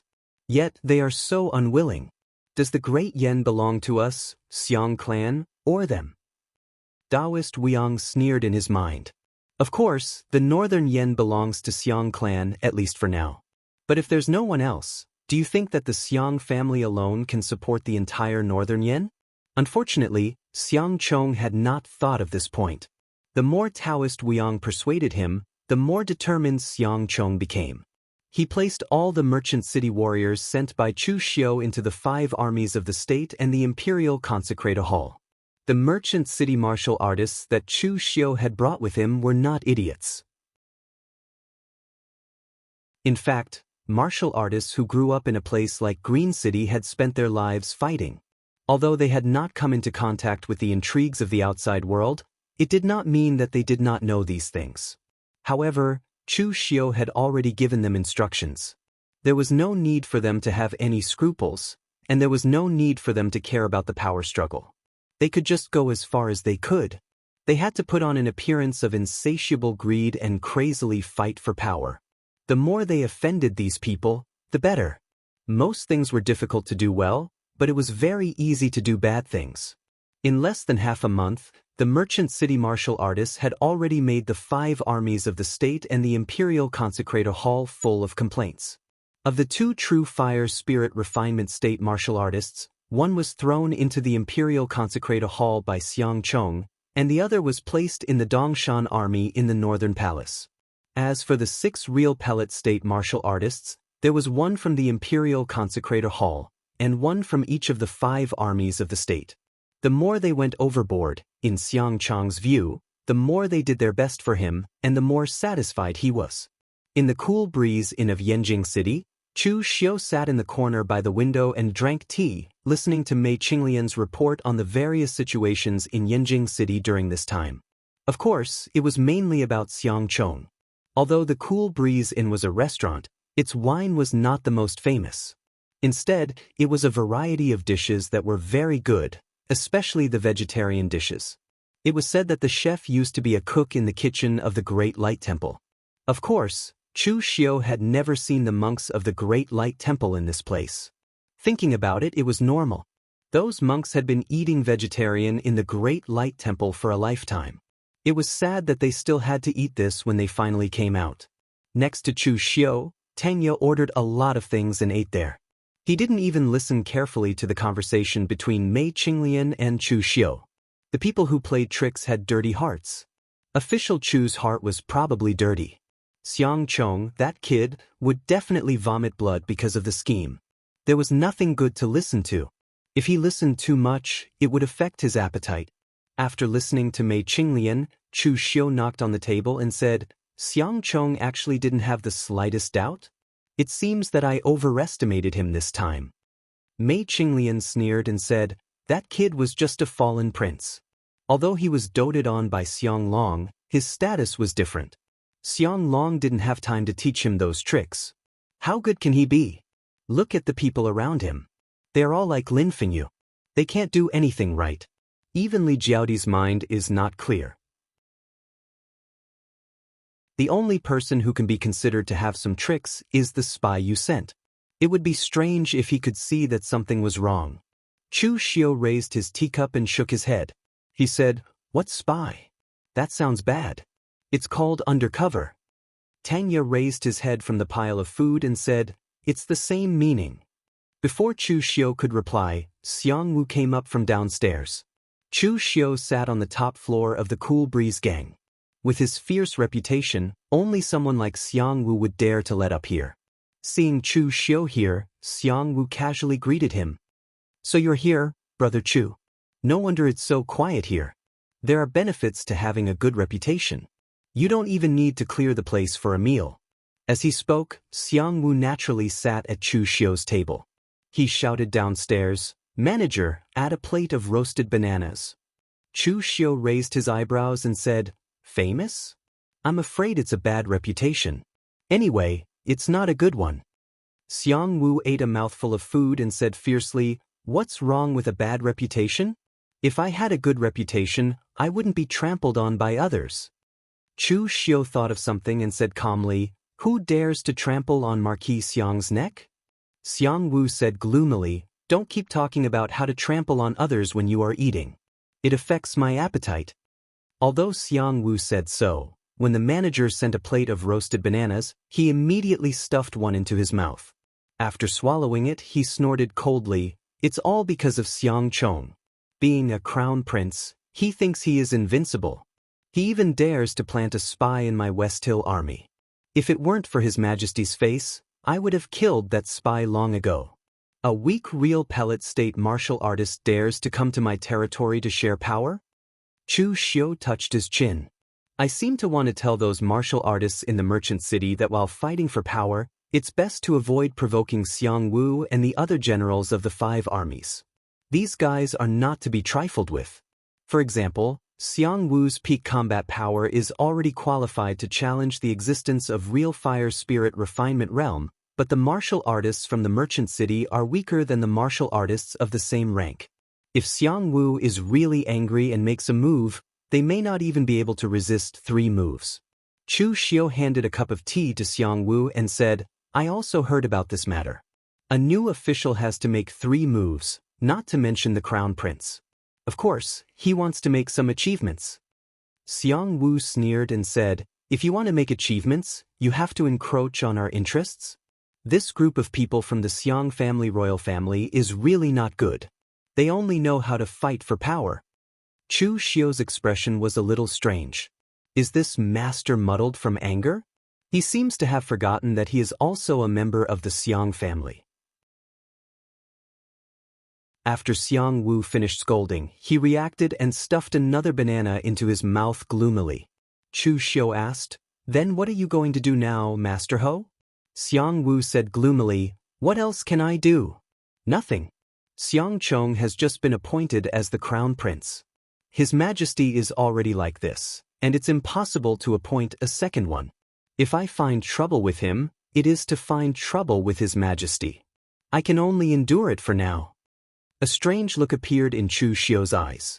He said, then General Beigong and the Imperial Family's Hall of Masters can both endure it?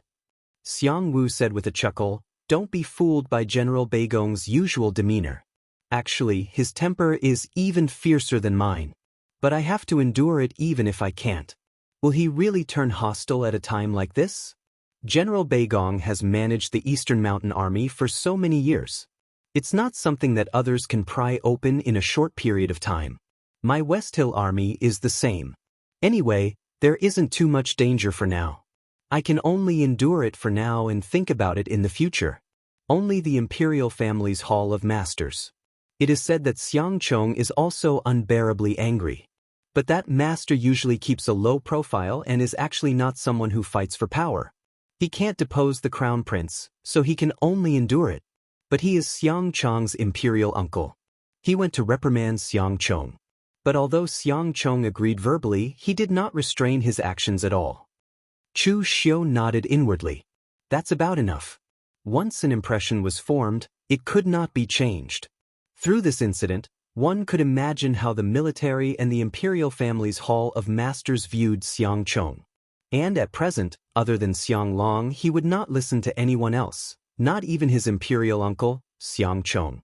But did Xiang Long have the energy to care about him now? Xiang Long was already doing his best to ensure that he did not die now. In this way, when Xiang Wu and the others' endurance reached the limit, it was uncertain what would happen at that time. Just as Chu Xiu wanted to ask about the details of the situation, a Jianghu Hall disciple hurriedly ran over to report that there was a problem at the Jianghu Hall. Shen Feng had a conflict with the people from the Great Guangming Temple. The people from the Jianghu Hall had already gone to support them. Both sides were at daggers drawn. Hearing this, Xiang Wu cast a sympathetic look at Chu Xiu. These are troubled times. It seems that official Chu is having a hard time on your side.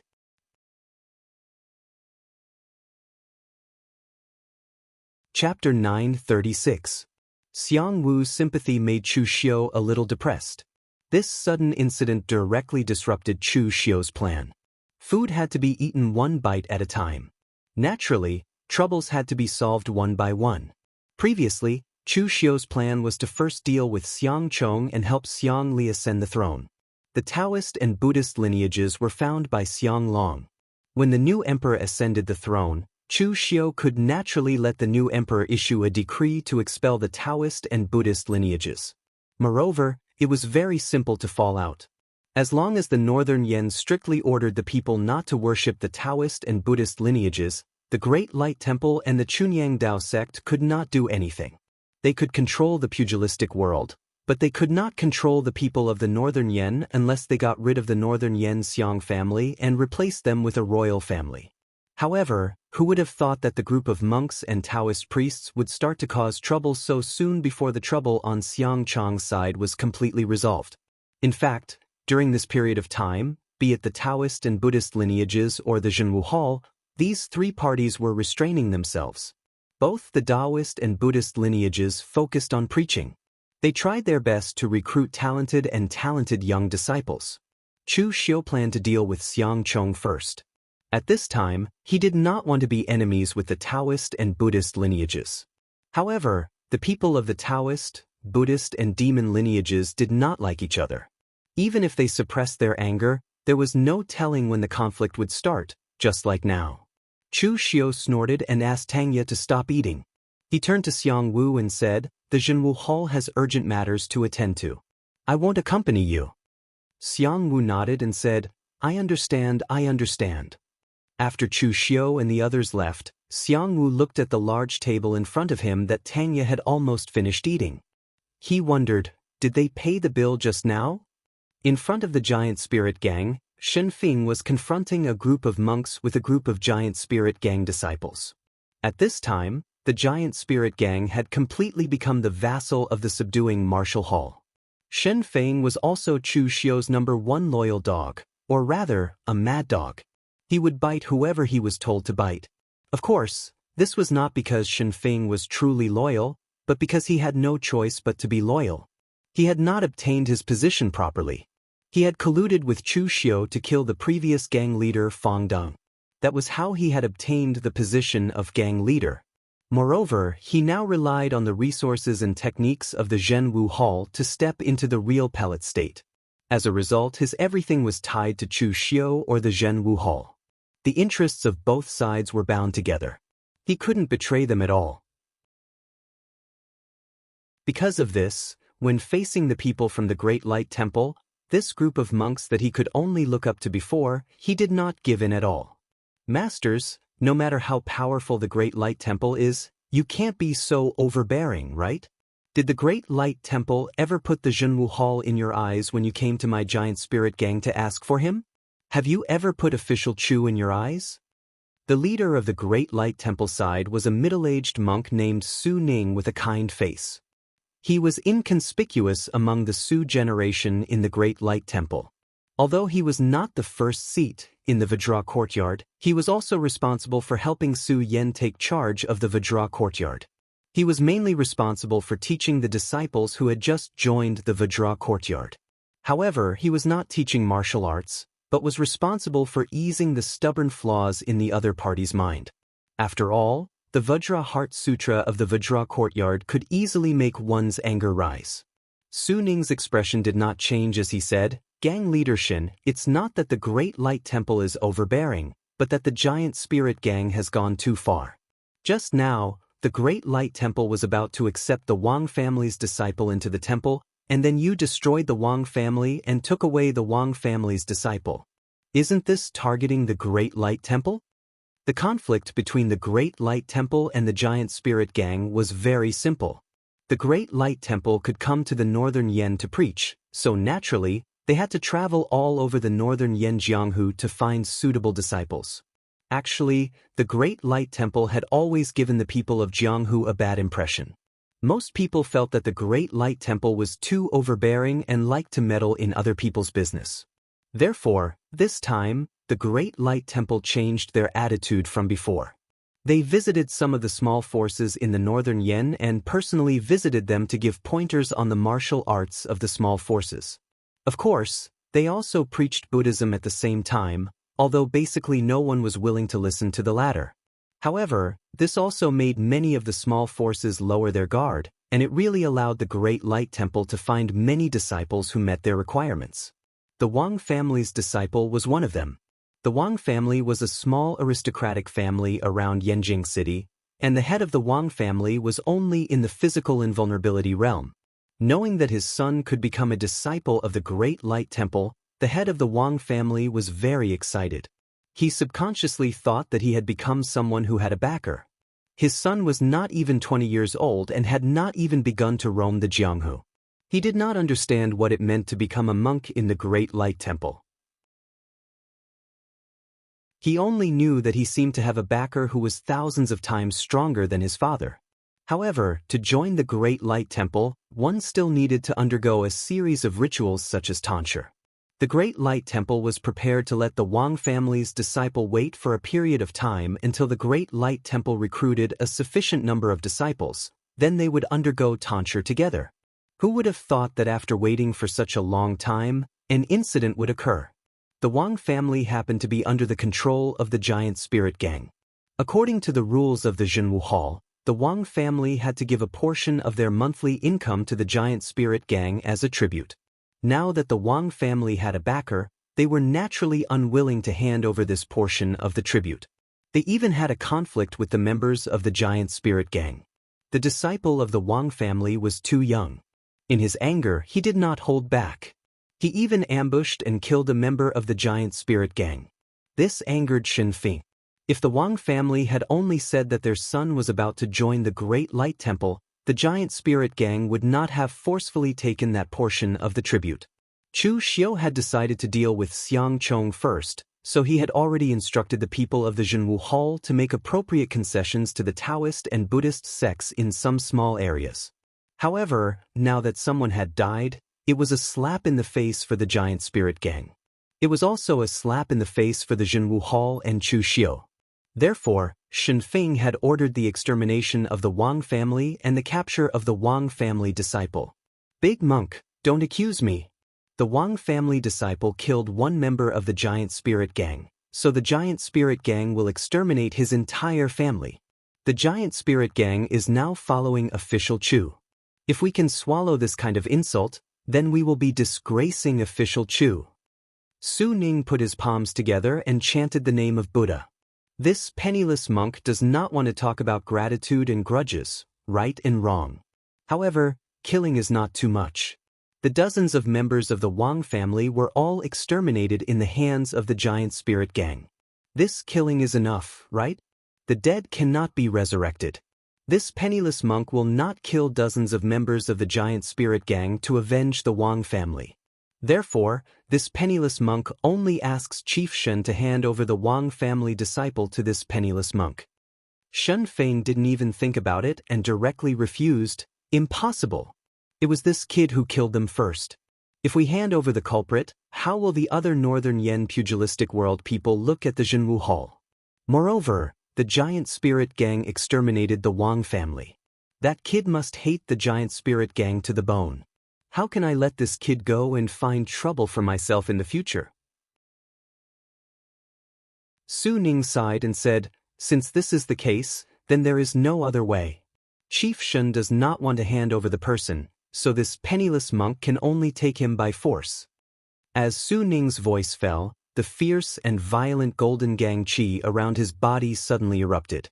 The Vajra's angry eyes could destroy evil and subdue demons. Su Ning was one of the few people in the Vajra yard who could suppress the side effects of the Angry Eyes Vajra Heart Sutra with his own state of mind. Therefore, he appeared to be extremely calm most of the time. But even if he was calm, he was also from the Vajra yard. This Angry Eyes Vajra Heart Sutra was also fierce and extremely violent when it was performed to the extreme. The demon-subduing seal landed. Shen Feng only took such a move, and he was directly blasted out. His internal organs were shaken, and he resisted spitting out a mouthful of blood. His eyes were full of horror. Shen Feng had just stepped into the real pellet state not long ago, and his own strength and talent were indeed not good. Although he stepped into the real pellet state with the resources of the Jianghu Hall, his own strength was still very weak. In the same realm, the gap in combat power was also the same. Shen Feng's strength was almost the worst in the real pellet state. He might even be inferior to the martial artists who came from the mall and were not familiar with the power system of the outside world. At least, his physical body was strong, and he was relatively resistant to beatings. Unlike him, he was almost beaten to vomit blood after just one move. Su Ning's face remained unchanged, and another demon-subduing seal landed. Su Yen also told them before that the main purpose of coming to the Northern Yen sect was to preach. Grudges and troubles should be avoided as much as possible.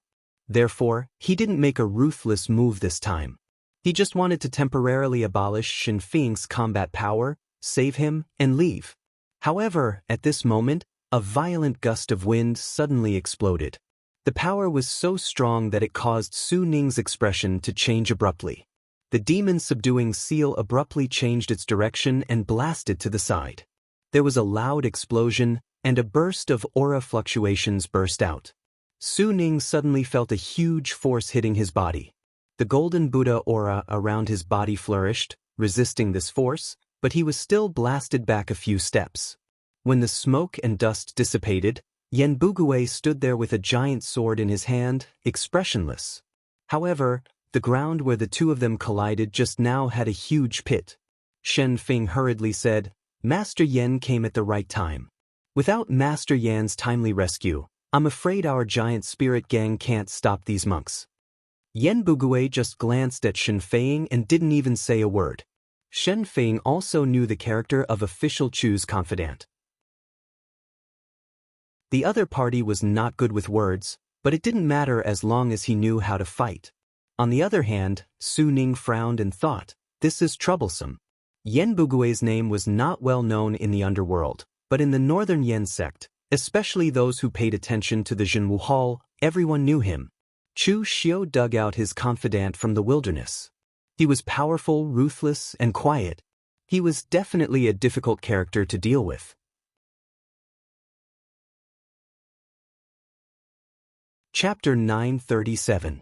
The conflict with the giant spirit gang was actually because of a small matter. Su Ning originally did not want to make a big deal out of it. Originally, he thought that with the Great Light Temple stepping in, Shen Feng would definitely let the person go. However, he did not expect Shen Feng's attitude to be so tough. Now that even one of Chu Xiu's confidants, Yen Bugue, had come personally, the risk of this matter becoming a big deal had increased. Su Ning said in a low voice, Lord Yen, is it worth it for the suppression hall to make such a big deal out of it with the Great Light Temple just for such an ordinary disciple? Yen Bugue did not speak. He just raised the heavy sword in his hand and pointed it at Su Ning. His meaning was clear. He would kill whoever came. Just as Su Ning was about to say something, a cold voice suddenly said, "Is it worth it?" This is not a question of whether it is worth it or not. It is that no one can take him away from the hands of the suppression hall. Seeing that Chu Xiu had arrived with Mei Qinglian and the others, Su Ning immediately knew that this was not good. How did such a small matter provoke Chu Xiu? Su Ning's attitude was still very strong when facing Shen Fing and the others. However, when facing Chu Xiu, he really did not have the qualifications to be tough. Su Ning put his palms together and said helplessly, "Official Chu, we do not want to take him away. It is just that the Wang family disciple is a disciple that the Great Light Temple is prepared to take in and shave his head. We just want him back." Chu Xiu said indifferently, "Is that so? But what does this have to do with him killing people from the suppression hall? Putting aside the fact that he is not a disciple of the Great Light Temple, even if he has officially shaved his head and become a disciple of the Great Light Temple, do you think that he will be safe and sound after killing someone from the suppression hall?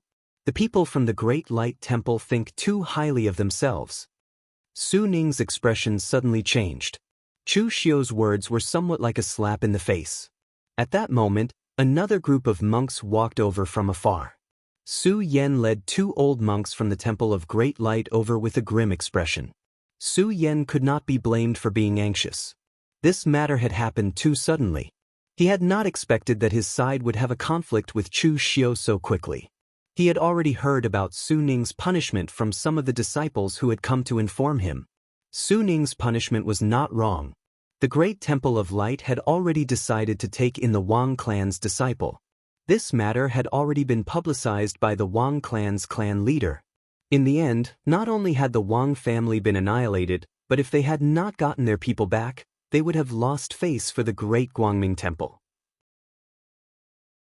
In the eyes of others, if the Great Light Temple could not even protect its own disciples, then what was the point of running to the Great Light Temple to be a monk? He even had to abstain from alcohol and women. If he was so useless, he might as well go to the Northern Yen Imperial Court and become a eunuch. Therefore, they had to return. Otherwise, the Great Light Temple's reputation would be tarnished. How could they continue to preach in the Northern Yen? They might as well return to the Northern lands to recite their scriptures. Official Chu, for the sake of a Wang clan disciple, you actually took action personally. Is it worth it? Su Yen asked in a low voice. Chu Xiu narrowed his eyes and said, "For the sake of a Wang clan disciple, didn't the Great Light Temple also send out 3 true fire spirit refinement realm powerhouses? Is it worth it?" Su Yen shook his head and said, "To the Great Light Temple, all lives are equal. If something had happened to Su Ning, the Great Light Temple would have done its best to save him. Now that something has happened to a disciple who has yet to enter the sect, the Great Light Temple will also do its best to save him." Chu Xiu laughed and said, "What a good, all lives are equal. Just nice. I, Chu Xiu, am the same. Everyone is equal in my eyes. There is no one I cannot kill." With that, Chu Xiu waved his hand and said, "Bring that Wang clan brat out." Shen Fing was stunned. Was the Lord prepared to hand over the person? However, he did not dare to ask too much. He could only obediently bring the person out. That Wang clan disciple was very young. From the looks of it, he was not even 20 years old. At that moment, he was trembling in fear. He did not know at all how much of an impact he had caused because of his momentary impulse. Previously, when he was in the Wang clan, he was the only son of the Wang clan master and was doted on. Therefore, not only did the Wang clan master not bear to let him roam the martial world, he did not even let him interfere in the clan's matters. This also caused this Wang clan disciple to be fearless because he did not know anything. He did not know what the subduing martial hall represented, nor did he know what the Great Light Temple represented. However, he was not an idiot. Seeing so many powerhouses in front of him, he was so scared that he could not even say a word. The Great Light Temple wants this brat? He's very ordinary. I wonder what your Great Light Temple sees in him.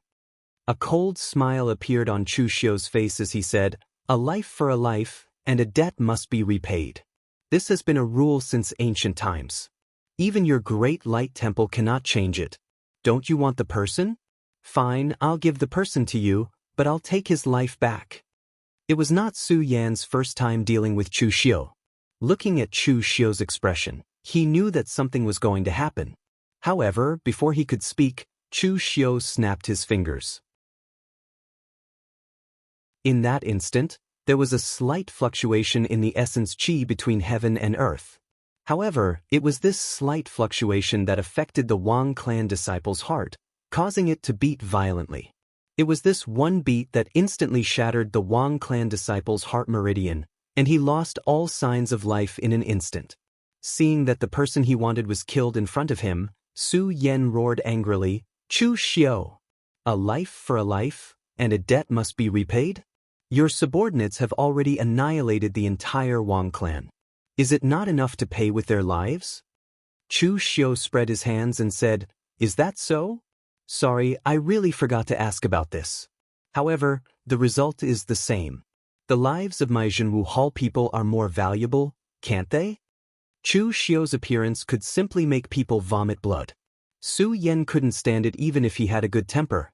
Behind him, a glaring Vajra form bloomed, and a dazzling golden Buddha's light shone out.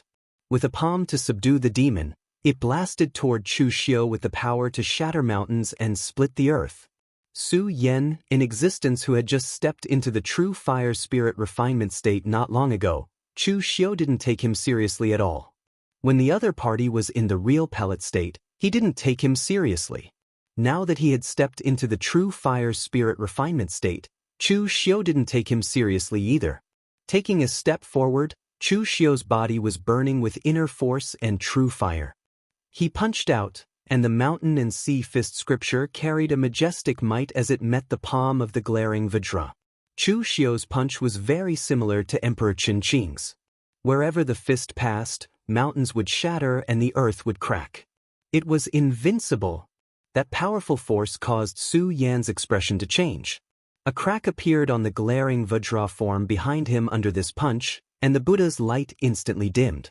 When he left the Great Light Temple, Su Jing told him to be careful of Chu Xiu. At that time, Su Yan thought that Su Jing was telling him to be careful of Chu Xiu's endless means. Now, he knew that Su Jing was also telling him to be careful of Chu Xiu's unreasonably strong strength. Seeing that Su Yan was unable to hold on any longer, the two Jing generation monks who had come with Su Yan did not hesitate to attack. They were already people who were nearing the end of their lifespans. They felt that it was a gain to be able to make one last contribution to the sect in this life. Naturally, they didn't care whether the siege would affect their reputation or not. The Buddha's light around one of the old monks condensed into runes that circled around him.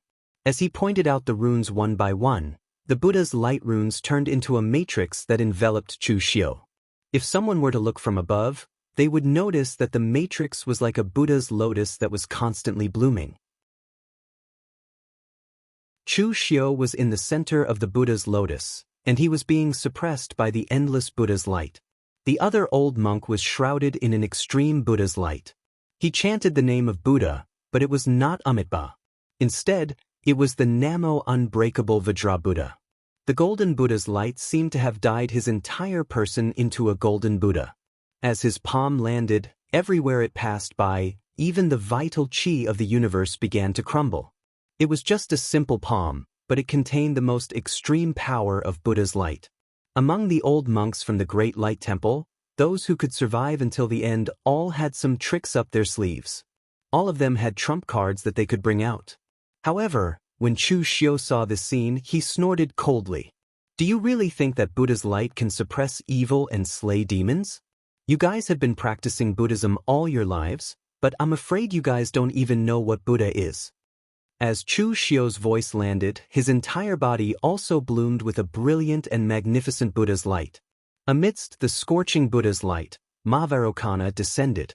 His Dharma form was dignified, and as he put his palms together, endless Buddha's flames bloomed, instantly shattering the Buddha's lotus matrix. However, at the next moment, Chu Xiu's Dharma form of Mahavajra underwent a strange change.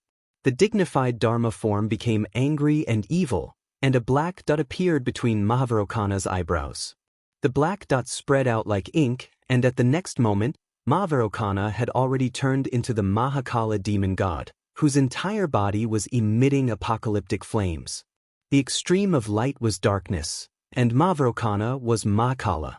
The palm landed, and the palm, which contained endless power of nirvanic destruction, sent the old monk, who was shrouded in Buddha's light, flying.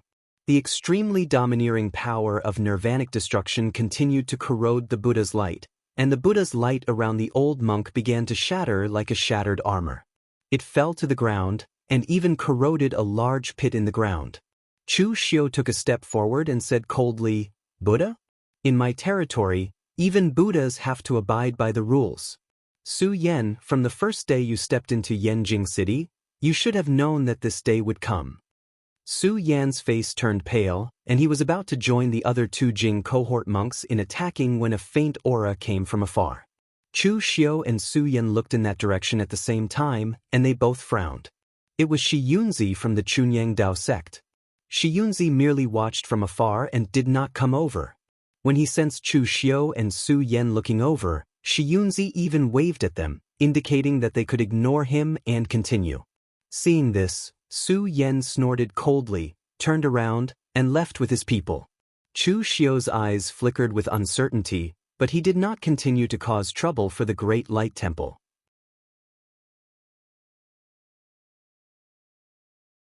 Chapter 938.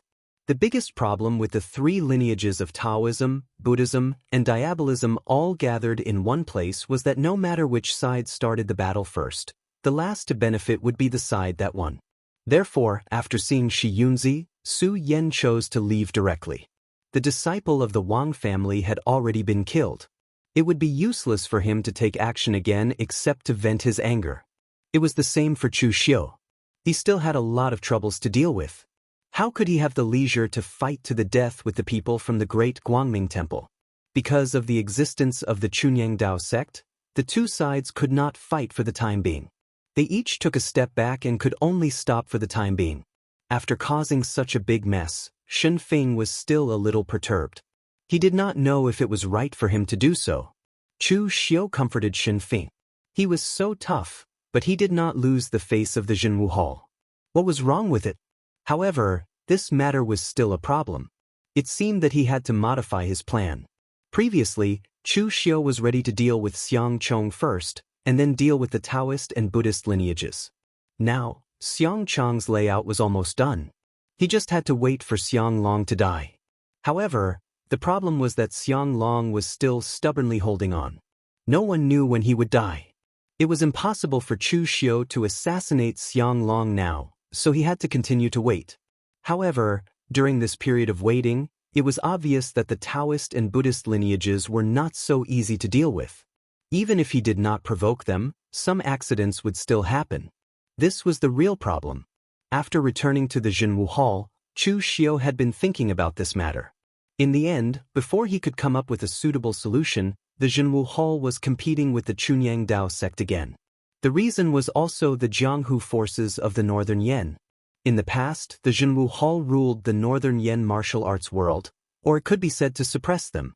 The advantage was that the entire Northern Yan martial arts world could not use weapons without permission, reducing the fighting between each other. However, the disadvantage was that all the sects under the jurisdiction of the Jianghu Hall had to offer offerings to the Jianghu Hall. When had these underworld forces ever suffered such a great injustice? To the Northern Yan imperial court, they were just like ordinary merchants who had to pay some taxes. As for the precious cultivation resources, they never had to pay taxes. The way Chu Xiu handled things was even more overbearing than the Northern Yan imperial court. However, although they were overbearing, the strength of the Jianghu Hall was still there. In the past, Chu Xiu had destroyed many families in the Northern Yan land. His ferocious might was still there, so even though the martial arts forces in the Northern Yan land were indignant, they did not dare to jump out and cause trouble. But this time, the arrival of Chunyang Dao sect and Great Guangming Temple made them see that their opportunity seemed to have come. He, Chu Xiu, was not the only one in the Northern Yan martial arts world.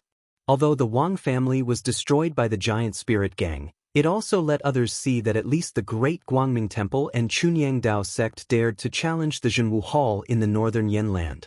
Therefore, many forces selected by the Chunyang Dao sect as disciples secretly colluded with each other to resist the warriors who came to collect the monthly salary from the Jianghu Hall.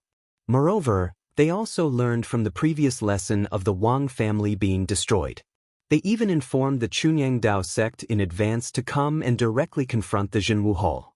When the news reached Chu Xiu's ears, Chu Xiu could not help but show a strong murderous intention in his eyes. Some people did not learn from their mistakes. Even when he had just entered the northern Yanland a few years ago and killed many people, these people were still willing to plot against him for some benefits. Some people said that human nature was good, and some said that human nature was evil.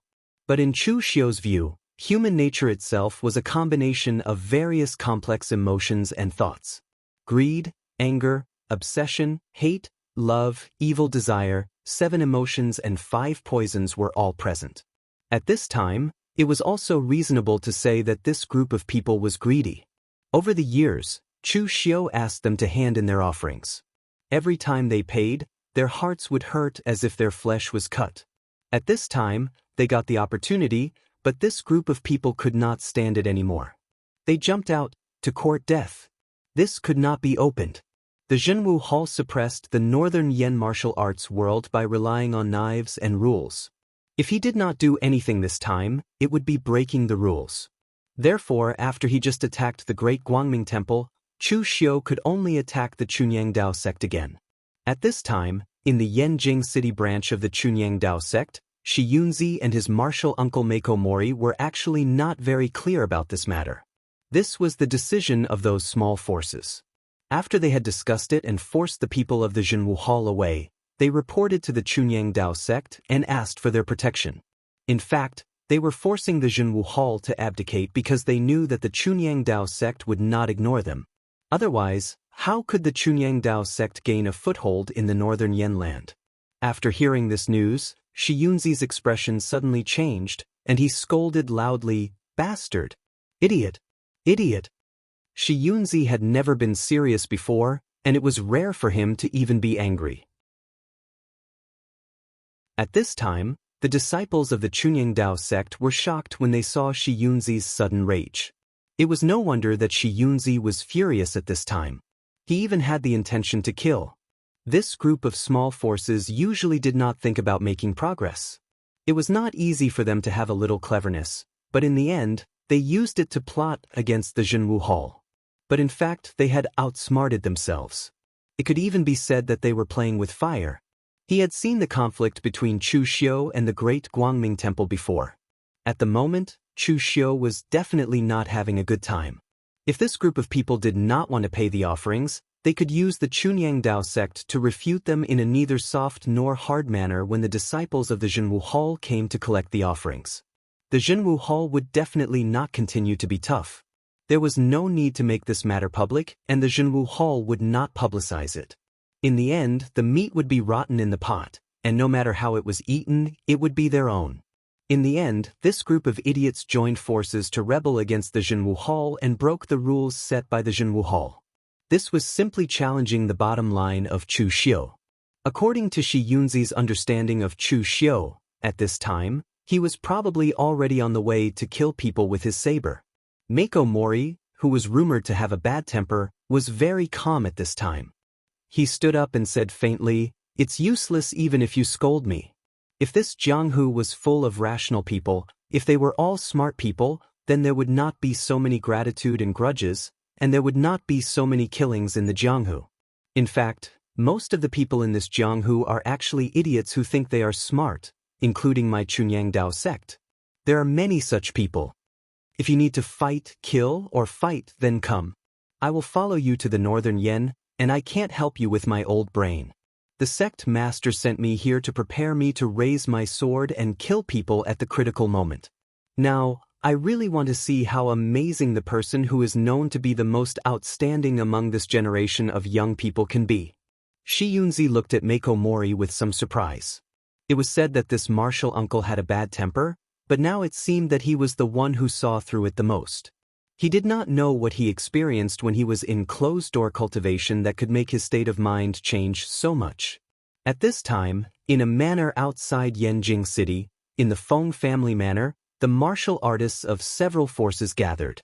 This time, they joined forces to expel the martial artists who were collecting offerings from the Jianghu Hall, and they used the Chunyang Dao sect as a shield. In fact, there were many forces that were selected by the Chunyang Dao sect to be disciples in the entire northern Yan, and it was far from just these few forces. The younger generation of the Chunyang Dao sect had a shortage of young people, so they were not as strict as the Great Light Temple in recruiting disciples. It was fine as long as they were a little passable. However, the other forces were a little timid. After hearing that they were going to join forces to resist the Jianghu Hall, they were so scared that they closed their doors and refused to see any guests. There were only a few people present who were brave. However, after doing it, they were a little flustered. After doing it, they only knew how to be afraid. Chu Xiu's murderous nature was well known in the pugilistic world. Could the Chunyang Dao sect stop him? Moreover, the news had already been released. Why hadn't the Chunyang Dao sect come? One of them clapped his hands and said regretfully, "Sai, back then I said, don't do this, don't do it. Even if you want to do it, you have to be safe. You have to test the pure Yang Dao sect's attitude before doing it.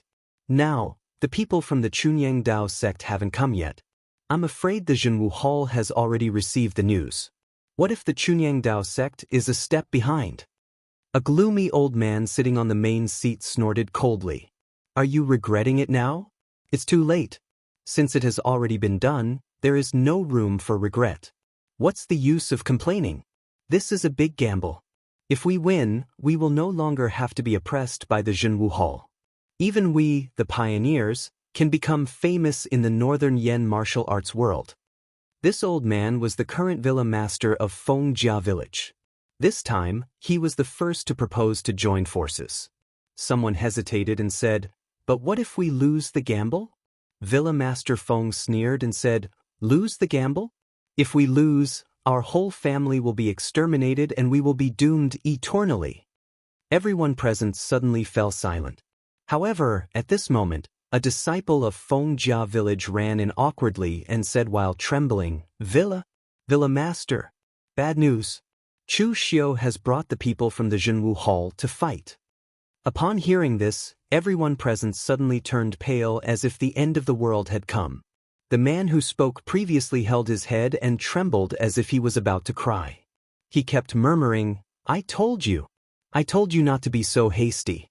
Now that the god of death, Chu Xiu, is here, our whole family will be exterminated and we will all die." Although Villa Master Feng's face was also pale, he still stood up and kicked the man. He scolded, "Since we are all going to die, we might as well die with dignity." Now that Chu Xiu is being suppressed by the Northern Yan Imperial Court, he is not having a good time. After we go out, try to delay as much as possible. As long as we can delay until the Chunyang Dao sect arrives, we will be saved. Villa Master Feng was still considered courageous as he led his people out of Fengjia village.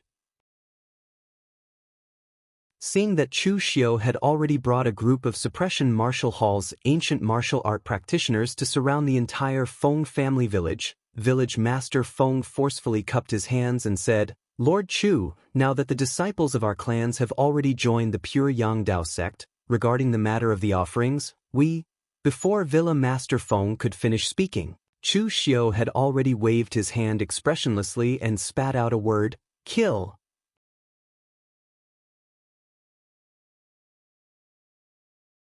Chapter 939. The strength of Chu Xiu's killing intent was something that Village Master Feng and the rest could not imagine at all. Previously, they were prepared to talk nonsense with Chu Xiu here to delay the time and wait for the people from Chunyang Dao sect to arrive. In the end, who would have thought that Chu Xiu would not even give them a chance to speak and would kill them directly? Seeing that the martial artists from Jianghu Hall were already rushing towards them with swords and sabers in their hands, even Village Master Feng, who could still pretend to be calm, had turned pale. At this moment, a low shout suddenly came. "Wait!" Scorching pure yang qi swept over, and the disciples of Chunyang Dao sect blocked in front of them. Seeing that the people from Chunyang Dao sect had finally arrived, Village Master Feng and the rest were so excited that they were about to cry. They covered their chests and heaved a sigh of relief. This kind of ups and downs between life and death was too exciting. They could not take it if it happened a few more times. Looking at the people from Chunyang Dao sect, Chu Xiu sneered. A few days ago, I just had a fierce battle with Great Guangming Temple. I did not expect that it would be Chunyang Dao sect's turn again today. Do all of you think that I, Chu Xiu, am easy to bully, and everyone wants to step on me? Shi Yunzi glared at Village Master Feng and the rest and sighed. If I said that I really did not know about this matter, would you believe me? Chu Xiu asked in return, do you think I would believe you? Shi Yunzi spread his hands and said, so, in the end, we still have to fight. My Chunyang Dao sect really does not want to fight with you at this time. Can't you let these people go? Chu Xiu shook his head and said, those who break the rules must die. Mako Mori stepped forward and said with a smile, there's no need to say so much. If people like Chu Xiu could be easily persuaded, he wouldn't be Chu Xiu. Let's see who's the real deal. Suddenly, Shi Yunzi stopped Mako Mori. He spat out a mouthful of blood onto the pure yang sword in his hand and handed it over to Mako Mori. In the entire Chunyang Dao sect, Shi Yunzi was the only one who could perfectly use the divine weapon's pure yang. Right now, his blood essence was attached to the pure yang, allowing Mako Mori to temporarily use the pure yang for a period of time. Mako Mori said with a faint smile, you don't believe in your martial uncle's strength? Shi Yunzi shook his head and said, of course I do, but this Chu Xiu has too many trump cards, we have to be careful. He remembered that during the last great war between the righteous and demonic sects, Ling Yunzi could not defeat Chu Xiu even though he was half a step into the mystic illuminating realm.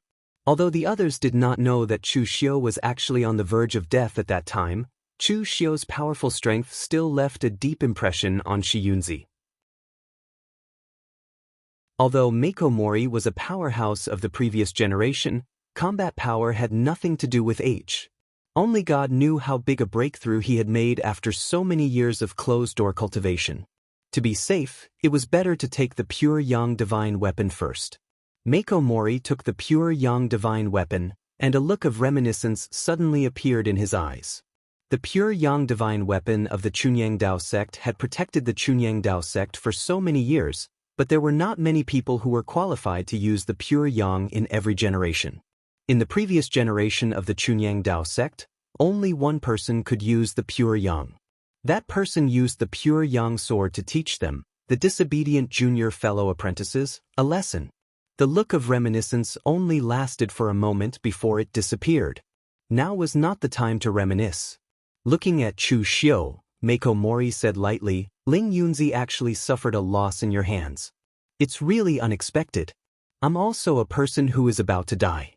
I didn't expect that I can still meet the most outstanding young man of this generation.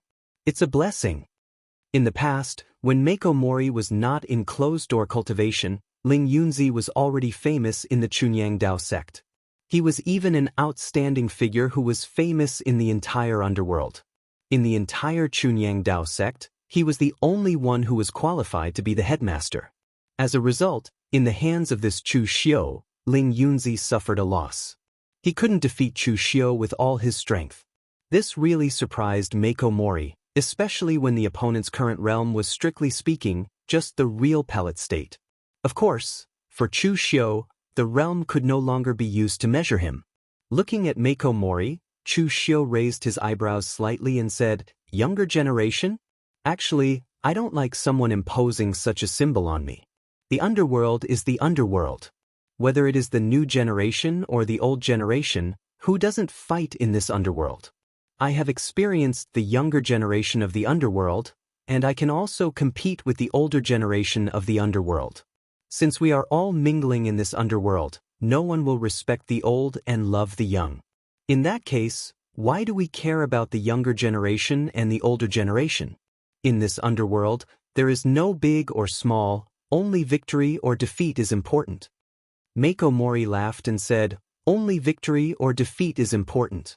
I have lived for hundreds of years, But I didn't expect that I can't see it as clearly as a junior like you. But it doesn't matter. It's not like I haven't lost in my life. I'm about to die. It doesn't matter if I win or lose. I'm not afraid of others saying that I'm bullying the young. As Mako Mori's voice fell, the next moment, the divine weapon Pure Yang in his hand suddenly bloomed with a dazzling brilliance. In the sky and on the ground, everything was shrouded by the brilliance of this sword.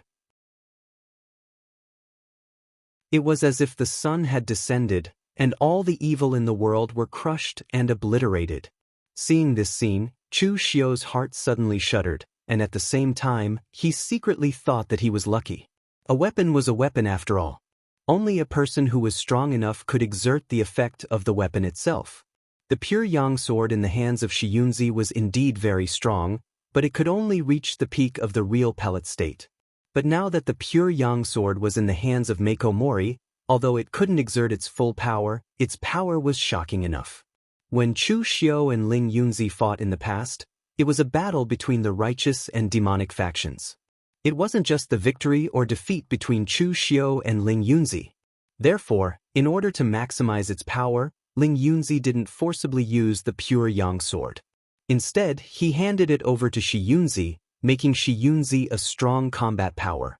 Last time, if Ling Yunzi was like Mako Mori now and temporarily controlled the Pure Yang sword with the power of Shi Yunzi's blood essence, although Chu Xiu wouldn't be defeated so quickly, he definitely wouldn't be able to hold on for so long. At this time, Mako Mori was holding the divine weapon Pure Yang tightly. The familiar power reminded him of those familiar people in the past. He shook his head with a wry smile. He was old, and even in battle, he couldn't concentrate. But with his age, this battle would probably be his last, right? As this thought flashed through his mind, Mako Mori slashed down with his sword, and the Pure Yang energy that filled the sky suddenly condensed into a line. The golden line didn't look like sword chi, but wherever it passed, the heat caused the space to distort. The heavenly Tao war case in Chu Xiu's hand instantly condensed into the peerless heavenly blade. He slashed out with the sea-cleaving slash, and a violent and turbulent power stirred up the power of heaven and earth, going straight for the sword. Now, when Chu Xiu attacked, his martial arts leaned toward suppressing his opponent with brute force. No matter how many variations there were, he could still break them with brute force. This kind of martial arts was easy to say, but it was difficult to do. After all, in the pugilistic world, it was almost impossible to find a second warrior like Chu Xiu, who had accumulated such power at the same level as him. In the face of the sword that had the power to shatter mountains and break seas, the silk line on Mako Mori's sword began to twist strangely, and it coiled. The Pure Yang sword chi of extreme yang, in the hands of Mako Mori, showed a strange kind of gentleness. The golden sword chi was like a silk line, and in an instant, it had directly strangled the power of Chu Xiu's sword. Chu Xiu's eyes narrowed. This Mako Mori had probably found another path in the martial arts of the Chunyang Dao sect. The combination of hardness and softness, the pure yang energy of extreme yang, was actually used by him to feel feminine, but the power was on a higher level. The slender but scorching pure yang energy of extreme yang wrapped around Chu Xiu. Almost in an instant, the area of 100 feet around Chu Xiu was enveloped by the scorching sword silk. The pure yang energy was so hot that it even melted the surrounding soil, and the power could be said to be extremely domineering. The two completely different powers, one hard and one soft, gathered in one body, and the power was extremely terrifying. Being in the middle of the scorching pure yang energy, Chu Xiu's expression did not change at all. He formed a seal with both hands, and in the next moment, the sun-changing technique was performed. The Dharma form of Vairocana, which also carried a scorching Buddhist light, appeared behind him. The majestic Buddhist light shone, and Vairocana put his palms together. A strange Buddhist voice was uttered, but in the next moment, the Buddhist flame that could suppress evil and kill demons turned into an extremely evil world-destroying fire. Vairocana evolved into the great darkness Mahakala, and two more arms grew behind him, completely tearing the sword's silk apart. Mako Mori's expression changed slightly. He had never seen such an evil power before. It was similar to Devil Chi, but it was definitely not devil chi. Most importantly, this power actually evolved from the Buddhist light. Could it be that it was invented by those monks?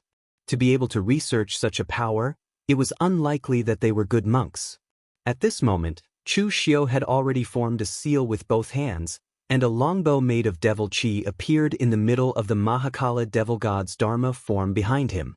With one arm holding the bow and the other three on the bowstring, the triple city extinguishing arrow, which was burning with world-destroying fire, shot out with a loud bang. Everywhere it passed, even the essence chi of the world was evaporated by the world-destroying fire on the arrow. Feeling the power in the arrow, Mako Mori's figure retreated hurriedly. He was old, and his physical strength, inner force, and vital energy were not at their peak. Against a young man like Chu Xiu, whose essence, chi, and spirit were all at their peak, he was actually at a disadvantage. Therefore, in the face of this evil arrow, Mako Mori's first reaction was to dodge. However, at the moment he dodged, an even more mysterious power enveloped his entire body. In fact, before he could even take a step, the triple city extinguishing arrow had already locked onto him. From the moment that Chu Xiu's arrow was released, it had already locked onto Mako Mori's entire body that could be dodged.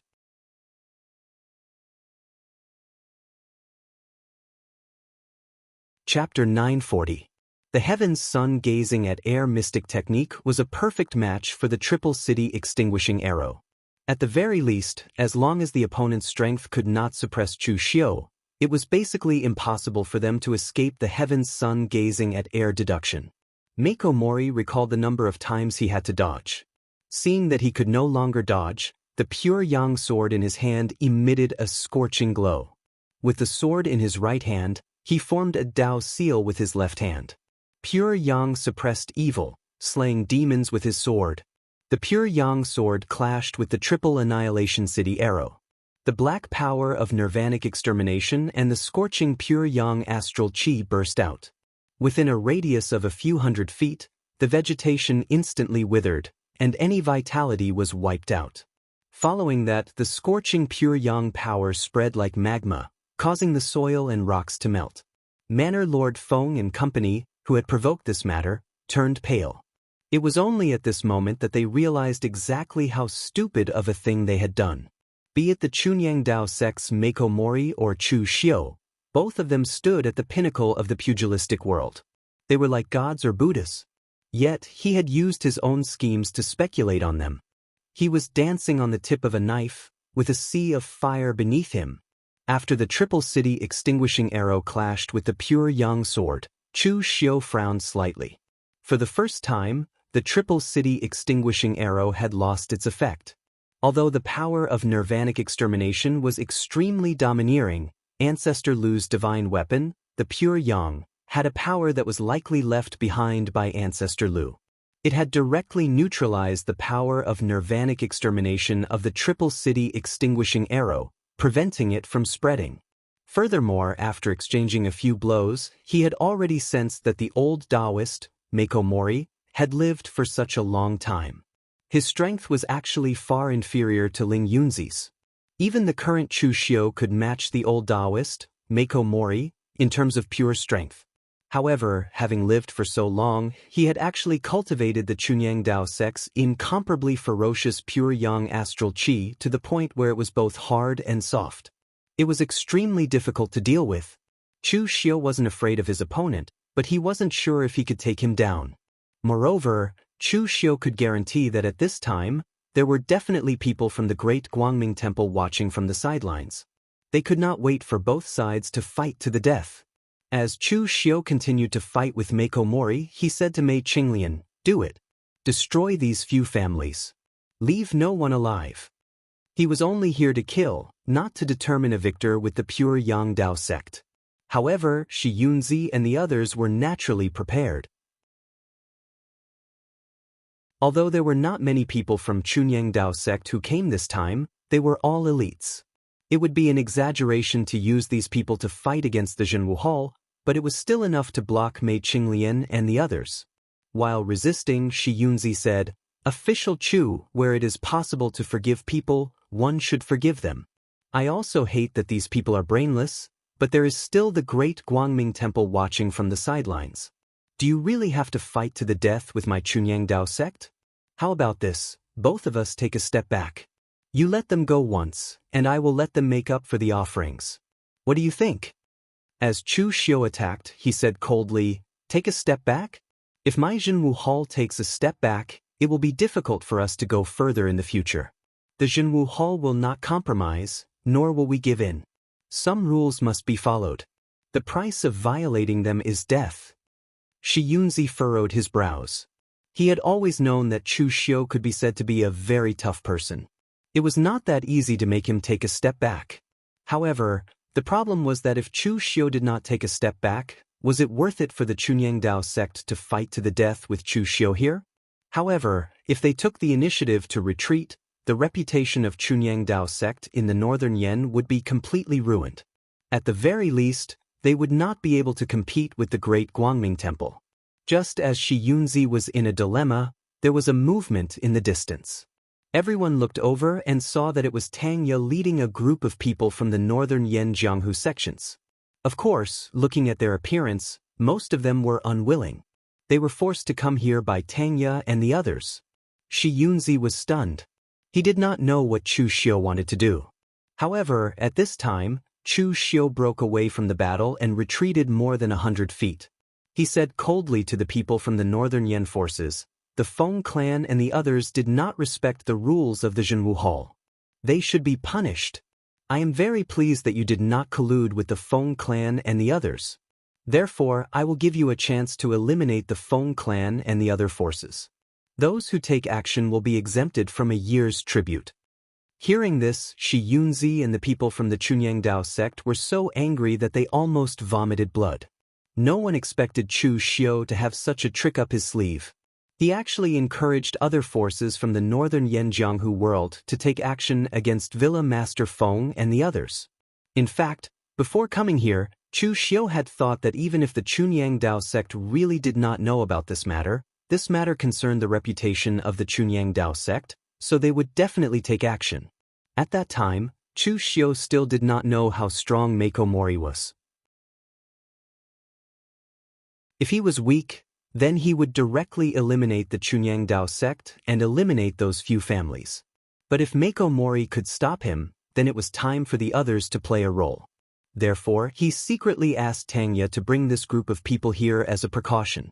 Seeing this, Shi Yunzi hurriedly shouted to those people, you listen to Chu Xiu's order to kill the northern Yen Jianghu people. Have you never thought that one day, you will also be killed by others? Even if there was the temptation of Chu Xiu waiving a year's tribute, the people present were still a little hesitant. The reason for their hesitation was also what Shi Yunzi said, the fox grieves when the rabbit dies. Today, Villa Master Feng and the others provoked Chu Xiu and ended up in such a situation. If they provoked Chu Xiu in the future, they would probably also end up in such a situation. Seeing these people hesitating, Chu Xiu said coldly, you don't want to take action? Well, you don't want to take action. This time, with the Chunyang Dao sect protecting the Feng family village and the other forces, the Jianghu Hall can't destroy them. After that, the Jianghu Hall will destroy you. If you don't want the people of the Feng family village to die, then you will be the ones to die. Anyway, someone broke the rules of the Jianghu Hall, and someone has to pay with their life. As soon as this statement came out, everyone present was stunned. They looked at Chu Xiu with disbelief. They had never seen such a shameless person. It was said that when the city gate was on fire, the fish in the moat would also be affected.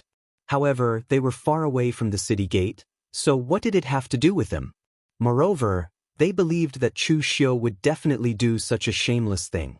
Therefore, the forces present gritted their teeth and immediately rushed to kill Villa Master Feng and the others.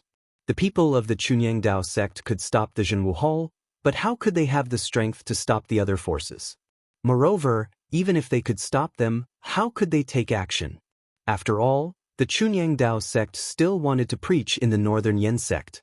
Therefore, everyone could only watch the Feng family village and the other forces connected with it being torn into pieces. In less than a quarter of an hour, the entire Feng family village was covered in blood. Villa Master Feng and the others were in despair. They didn't even resist and just let the killing happen. Originally, when they saw Chu Xiu coming, they were in despair once. Later, when the Chunyang Dao sect came, they had hope again. As a result, the Chunyang Dao sect didn't stop Chu Xiu, and the people of the other northern Yan forces began to kill again. This immediately made them fall into despair. After going up and down several times, they were scared to death even if they weren't killed. They would still be killed if they stretched out their heads, so they might as well end it quickly. The entire Feng family village and the other forces were slaughtered. The people of the Chunyang Dao sect had stopped and didn't stop the Jianghu Hall anymore. They were already dead, so what was the point of stopping them? Shi Yunzi and Mako Mori looked gloomy. It was the first time they saw someone as ruthless as Chu Xiu. Mako Mori suddenly laughed and said, "Ruthless? Vicious? It's a pity that you were born in the wrong era. If you were born 500 years ago, I'm afraid no one would be able to stop you." 500 years ago, the Kunlun devil cult dominated the Jianghu. At that time, no matter how ruthless and vicious Chu Xiu was, there was no trouble. On the contrary, he would be put in an important position by the Kunlun devil cult. However, now was not the time for the diabolism to dominate the Jianghu. The Jianghu was dominated by the righteous sects. Mako Mori's meaning was obvious. Chu Xiu was arrogant and overbearing now, but the current Jianghu wouldn't tolerate him forever. Chu Xiu didn't care about the meaning of Mako Mori's words. He just said lightly, "There's no need to do it 500 years ago. The current era is good enough." Whether it was Mako Mori or Shi Yunzi, they didn't have the leisure to argue with Chu Xiu here. He had been killed by Chu Xiu. They were definitely going to lose face. However, just like the time at the Great Guangming Temple, they couldn't fight a desperate battle with Chu Xiu now. Of course, the Chunyang Dao sect was stronger than the Great Guangming Temple because they had already recruited the disciples they wanted. As long as the disciples in these families met the requirements, they were all gathered in the Chunyang Dao sect's branch at the moment. Therefore, they managed to escape the disaster. Although it would definitely be a huge blow if they knew about this matter, it would be a good thing if some disciples could work harder to cultivate and motivate themselves under this kind of hatred.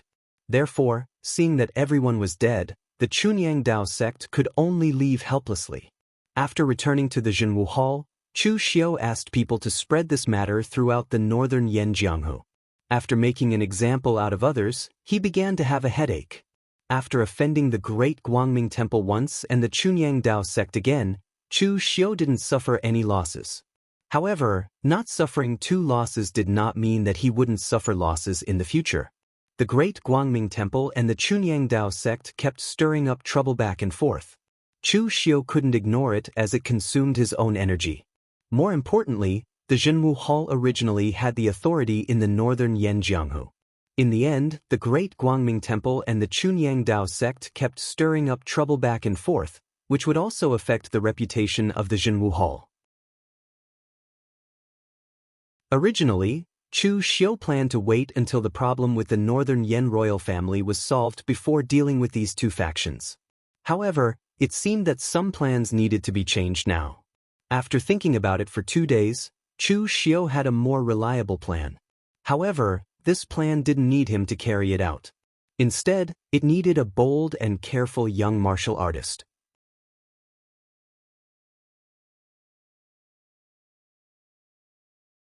Chapter 941. Why did the Chunyang Dao sect and the Great Light Temple come to the northern Yan?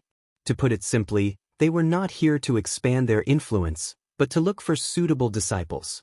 The Great Light Temple had always been strict in their selection of disciples, so even with their reputation, there were not many disciples that could catch the eye of the Great Light Temple. Moreover, even if some disciples were chosen by the Great Light Temple and had their tongues shaved, after entering the Great Light Temple, they would need to be a novice monk for a period of time. They would not be taught martial arts, but would need to recite Buddhist scriptures and train their bodies. Only after passing would they be selected by the 3 great Zen halls or the 6 great martial academies based on their performance.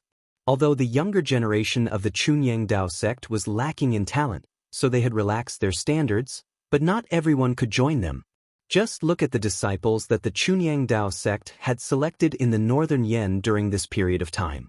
Almost all of them were the more outstanding among the young people of the loose cultivators, or the disciples of the major forces who performed well. Therefore, compared to the Great Light Temple, the Chunyang Dao sect actually cared more about these disciples and successors.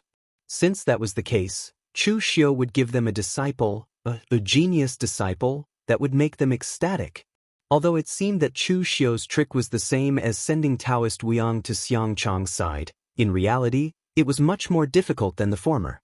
Taoist Wuyang was an old fox, and with Xiang Chang's current situation, it was easy to fool him. However, the pure Yang Taoism sect was not something that Xiang Chong could compare to. Although Shi Yunzi looked like he was joking around and was a little unreliable, he was not someone to be trifled with. There was also that old monster, Shou Jinzi. Therefore, the most important thing about this matter was that the person who came to execute it had to be extremely cautious.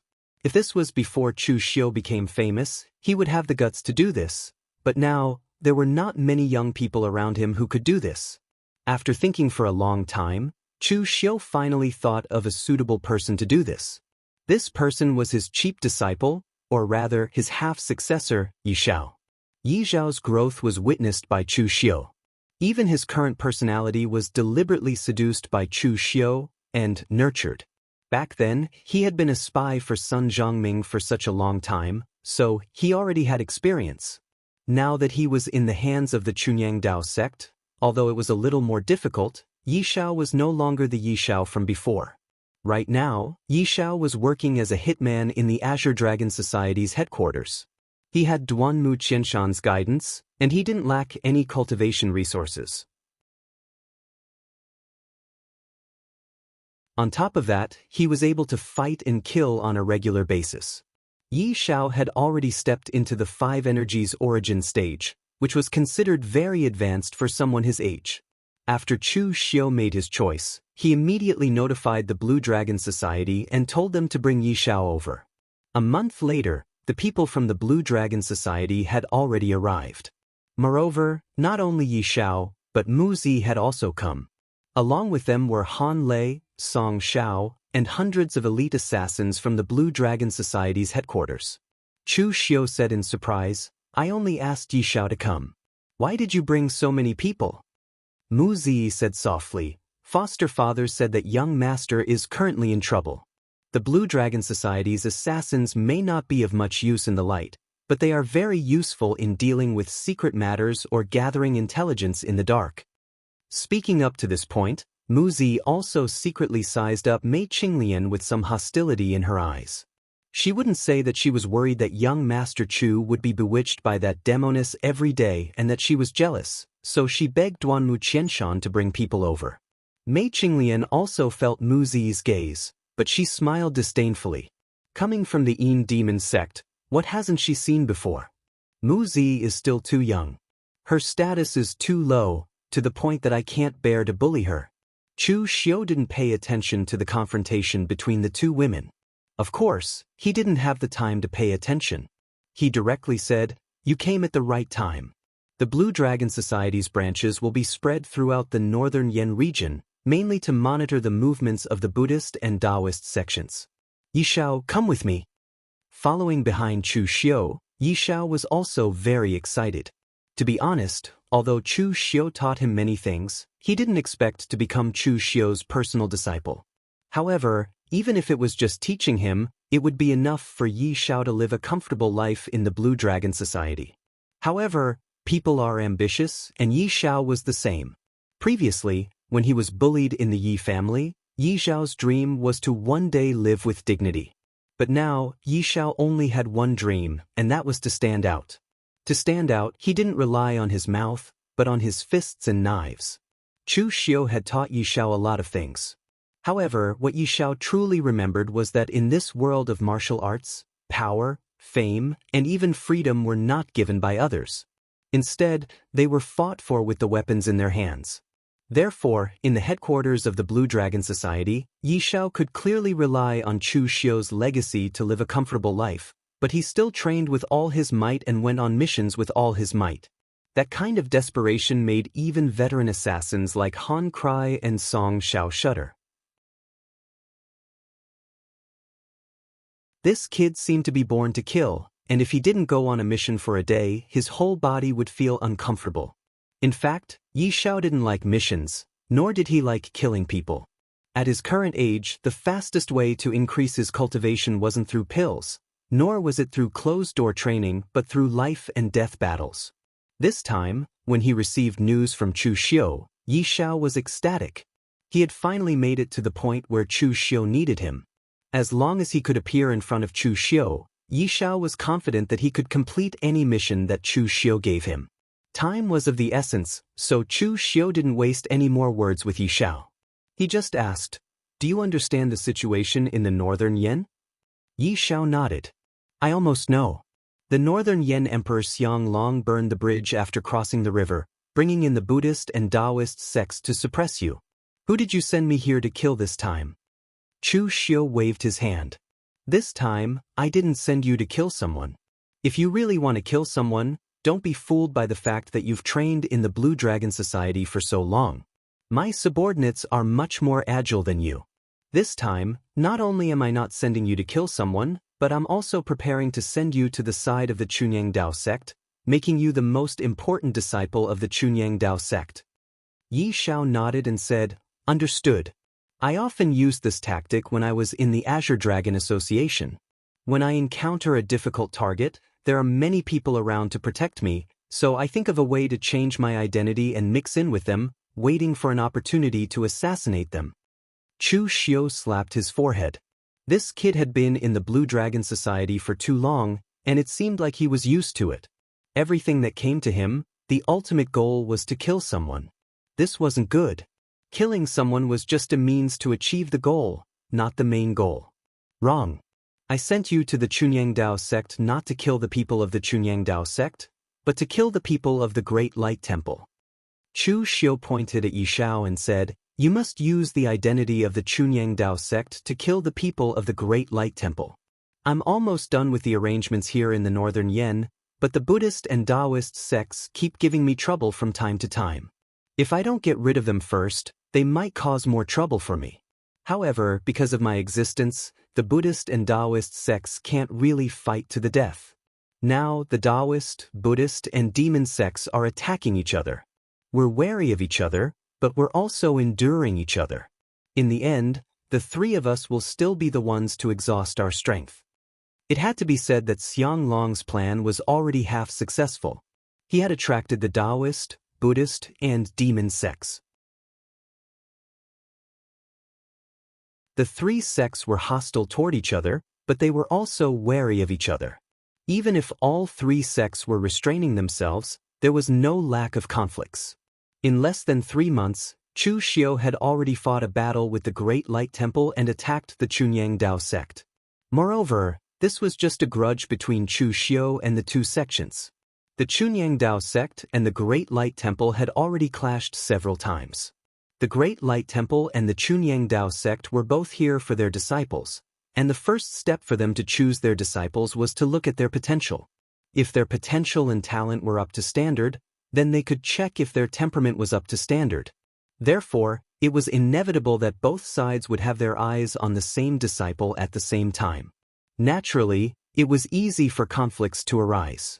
If Chu Xiu still did not think of a way to break the balance between the three sects, just the battle with the Buddhist and Taoist sects here would exhaust a lot of his energy.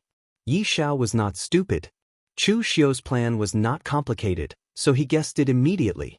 He immediately said, "Sir, what you mean is that you want to use me as a key point to trigger a battle between the Buddhist and Taoist sects, so that both sides will suffer?"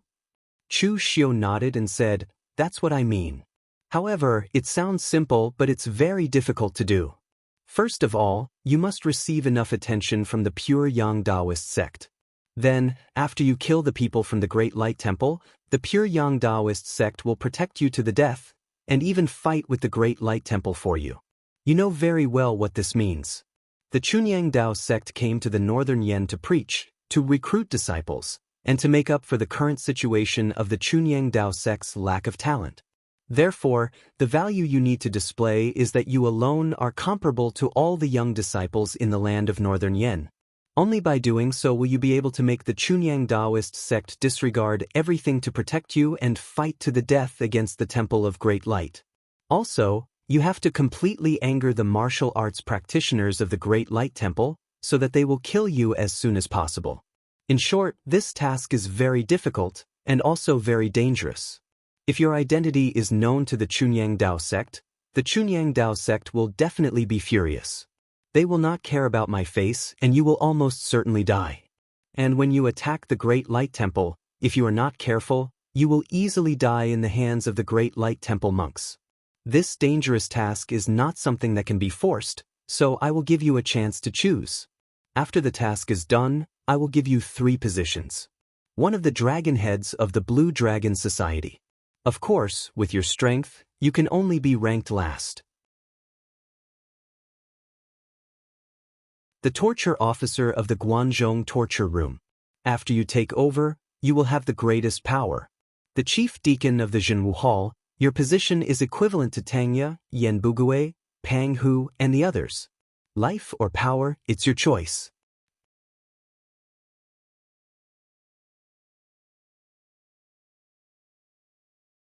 Chapter 942. Chu Xiu was not a man who liked to talk about principles. The reason why his men followed him was very simple. It was not for some illusory hope, ideals, or **t. It was very simple. If you follow me, you will have meat to eat. As long as you followed Chu Xiu, these things were at your fingertips. So until now, there had not been any rebellions or dissatisfaction among Chu Xiu's men. As long as you had the strength and dared to fight, Chu Xiu could give you whatever you wanted. Why would you be dissatisfied? As for those who did not dare to fight, but complained that they followed Chu Xiu and did not get any benefits, such people were no different from trash. Naturally, they would be eliminated. Even if such trash really rebelled, they would still be trash and would not be able to cause any trouble. The mission this time was indeed dangerous. Even when Chu Xiu was young, he had to plan for a long period of time and only do it after he was 80% confident. Now, he asked Yi Xiao to do it because he was indeed the most suitable one. Almost all the young martial artists under Chu Xiu were famous in Jianghu. Even people like Tangya and Yan Bugui were very famous in the northern Yenland. And those who knew Yi Xiao's identity had almost all been killed. The Yi family was gone, and so were the Sun family and the Lu family. Who knew Yi Xiao's real identity? When the Blue Dragon Society assassins carried out a mission, they all wore masks. Yi Xiao's identity was very well hidden. He was now a blank piece of paper. Chu Xiu could write anything he wanted. Facing Chu Xiu's gaze, Yi Xiao did not even think and said directly, "I am willing to accept this mission." Fortune came from risk. There was no such thing as a free lunch in this world. Moreover, it was not easy for him to carry out missions in the Blue Dragon Society in the past. It was still full of danger. Chu Xiu waved his hand and said, "That's good. However, your current strength is still not enough for Chunyang Dao sect to value you. I still have to teach you some things." Currently, Yi Xiao was full of killing techniques. With his strength and talent, he was already qualified to join the Chunyang Dao sect. However, it was obvious that he was still far from being valued by the Chunyang Dao sect. Right now, Yi Xiao had quite a few demonic path martial arts on him. He had the great demonic blood technique and the blood transformation divine saber that Chu Xiu had given him, as well as some of the techniques that he had learned from the Blue Dragon Society. In any case, none of them were good. Therefore, Chu Xiu had to modify Yi Xiao's cultivation method. In fact, Yi Xiao still had some connections with Taoism. In the beginning, because his talent was not so outstanding, the cultivation method that Chu Xiu gave him was the Xiantian skill. Although the Xiantian skill did not add much to combat power, it could sort out the meridians of a martial artist, wash his marrow, and change his talent. The foundation of Yi Xiao's martial arts was itself the foundation of Taoism, including Chu Xiu. However, this was not enough. Chu Xiu had to let him have a deeper understanding of the Taoism connotation. Therefore, Chu Xiu was ready to teach him the heavens sun gazing at air technique. However, something like the heavens sun gazing at air technique could not be learned in a short period of time. Even Chu Xiu at that time had only learned it when he was in a life and death crisis. However, it did not matter. Chu Xiu did not expect Yi Xiao to learn the heavens sun gazing at air technique in such a short period of time. He only needed Yi Xiao to comprehend a part of the Taoism power brought by the heavens sun gazing at air technique. Simply put, he wanted Yi Xiao to look like a natural Taoist. Concentrate, close your eyes, and empty your mind. You don't need to remember the detailed explanation of the heavens sun gazing at air technique. You only need to remember this feeling. As for the cultivation method, if there is an opportunity in the future, you will naturally comprehend it. Yi Xiao nodded and began to concentrate and close his eyes according to Chu Xiu's instructions. The next moment, an extremely mysterious aura had already wrapped around him. In an instant, he seemed to be in the most origin of this space. Heaven and earth, yin and yang, and even the power of heaven and earth, such as wind, cloud, thunder, and lightning, were dancing around him. Yi Xiao had not yet reached the realm of oneness of heaven and man, so his understanding of the power of heaven and earth was almost zero. At this time, what he felt was the most basic Tao in this world. The nature of heaven and earth was the Tao. He could not understand these things, but they were violently poured into his mind by Chu Xiu. After 3 days and 3 nights, when Yi Xiao completely walked out of this state, he felt dizzy. However, his eyes were shining, and there were even the sun, moon, and stars rotating in them. However, in Chu Xiu's eyes at this time, Yi Xiao's whole body was shining with a faint aura of Tao connotation. It was very thick, so thick that it was somewhat fake. However, it did not matter. After 2 days, when Yi Xiao got used to it, he would appear much more natural. By then, in the eyes of outsiders, Yi Xiao would definitely be a cultivation genius. However, this was not enough. What Chu Xiu wanted to give to the Chunyang Dao sect was not only a cultivation genius, but also a genius who was the most suitable for the Chunyang Dao sect. What kind of person was suitable for the Chunyang Dao sect? Of course, it was someone like Shi Yunzi, who was born with a pure Yang Dao body and could perfectly control the pure Yang divine weapon. Chu Xiu was unable to disguise his pure Yang Dao body, but he was still able to augment Yi Xiao with a portion of his pure Yang power. The Mavrokana Dharma, formed by the sun-changing technique, was the purest pure Yang power. It should be said that it was in existence with the pure Yang power of the Chunyang Dao sect. The difference was that one was supported by the power of Tao connotation, while the other was supported by the light of Buddha. Chu Xiu only needed to purify the power of Mahavirokana with the power of Taoism and pour it into Yi Xiao's body, so that he would have a natural affinity with the pure Yang power. After a few days, Yi Xiao's Gang Qi had changed. It became a kind of Gang Qi that was inclined to the attribute of Taoism, with a slight amount of pure Yang power. Seeing Yi Xiao in this state, Chu Xiu nodded and threw a few sword techniques to Yi Xiao. He said, "The Chunyang Dao sect uses swords. Don't use saber techniques for the time being. The identity I found for you is a Northern Yen individual cultivator. You have a fiery temper and hate evil. These sword techniques are some basic sword techniques, which are just right for your identity. The Jianghu Hall will try their best to cooperate with you in the next action, but after you enter the Chunyang Dao sect, you will have to rely on yourself." Yi Xiao nodded as if he was holding his future in his hands as he held those sword techniques in his hands. Shanyang Prefecture in the Northern Yen Forest Prefecture. Chu Xiu was very familiar with this place because it was the first place he stayed after he left Wei County and came to the Northern Yen. Today was the ceremony for the disciples of the Fang family of Shanyang Prefecture to enter the Chunyang Dao sect. It was very grand. Even Shi Yunzi and Meiko Mori, who were in charge of the Chunyang Dao sect's Northern Yen branch, would be there. The master of the Fang family had specially invited all the forces in the Shanyang Prefecture. It was obvious that he was showing off. Shi Yunzi and Meiko Mori sat in the main hall of the Fang family, looking impatient. Originally, it would not be so troublesome to accept a disciple, but this disciple of the Fang family was really talented. Most importantly, he had a strong affinity with the pure Yang Gang Qi. It could even be said that he was born to cultivate the pure Yang Gang Qi.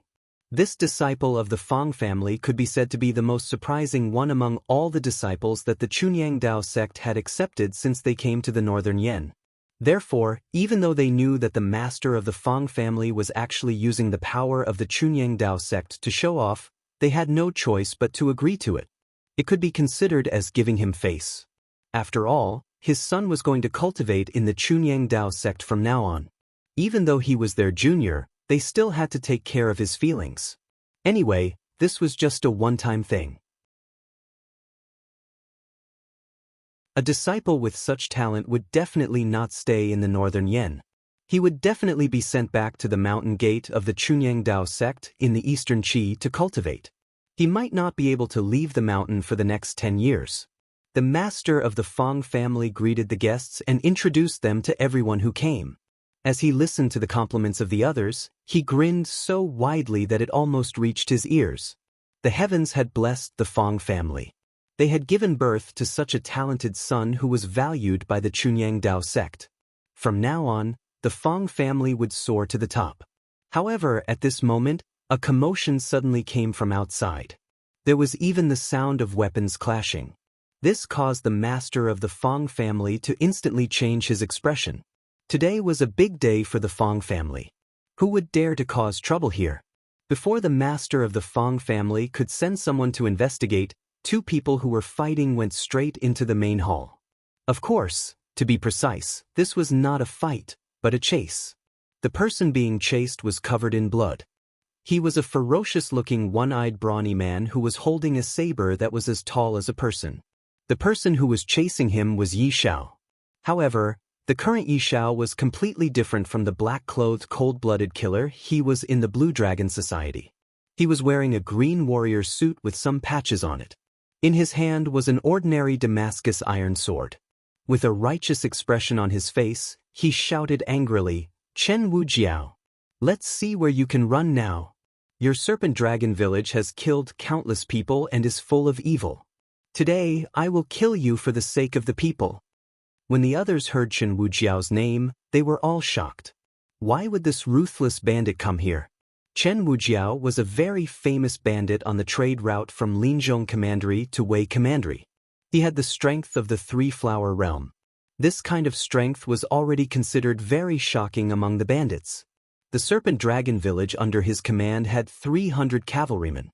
They came and went like the wind, and all the merchants that traveled between Wei Commandery and Northern Yen had been robbed by him. Moreover, the other bandits still followed some rules. They usually only took goods and did not take lives. However, this Chen Wujiao was cruel and merciless. After taking goods, sometimes he would still take lives.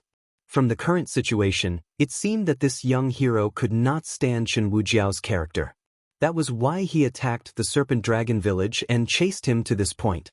However, everyone was confused. If Chen Wujiao wanted to escape, he could have escaped to Shangmang Mountain, which was on the border of Northern Yen and Wei Commandery. Why did he escape to the Fang family?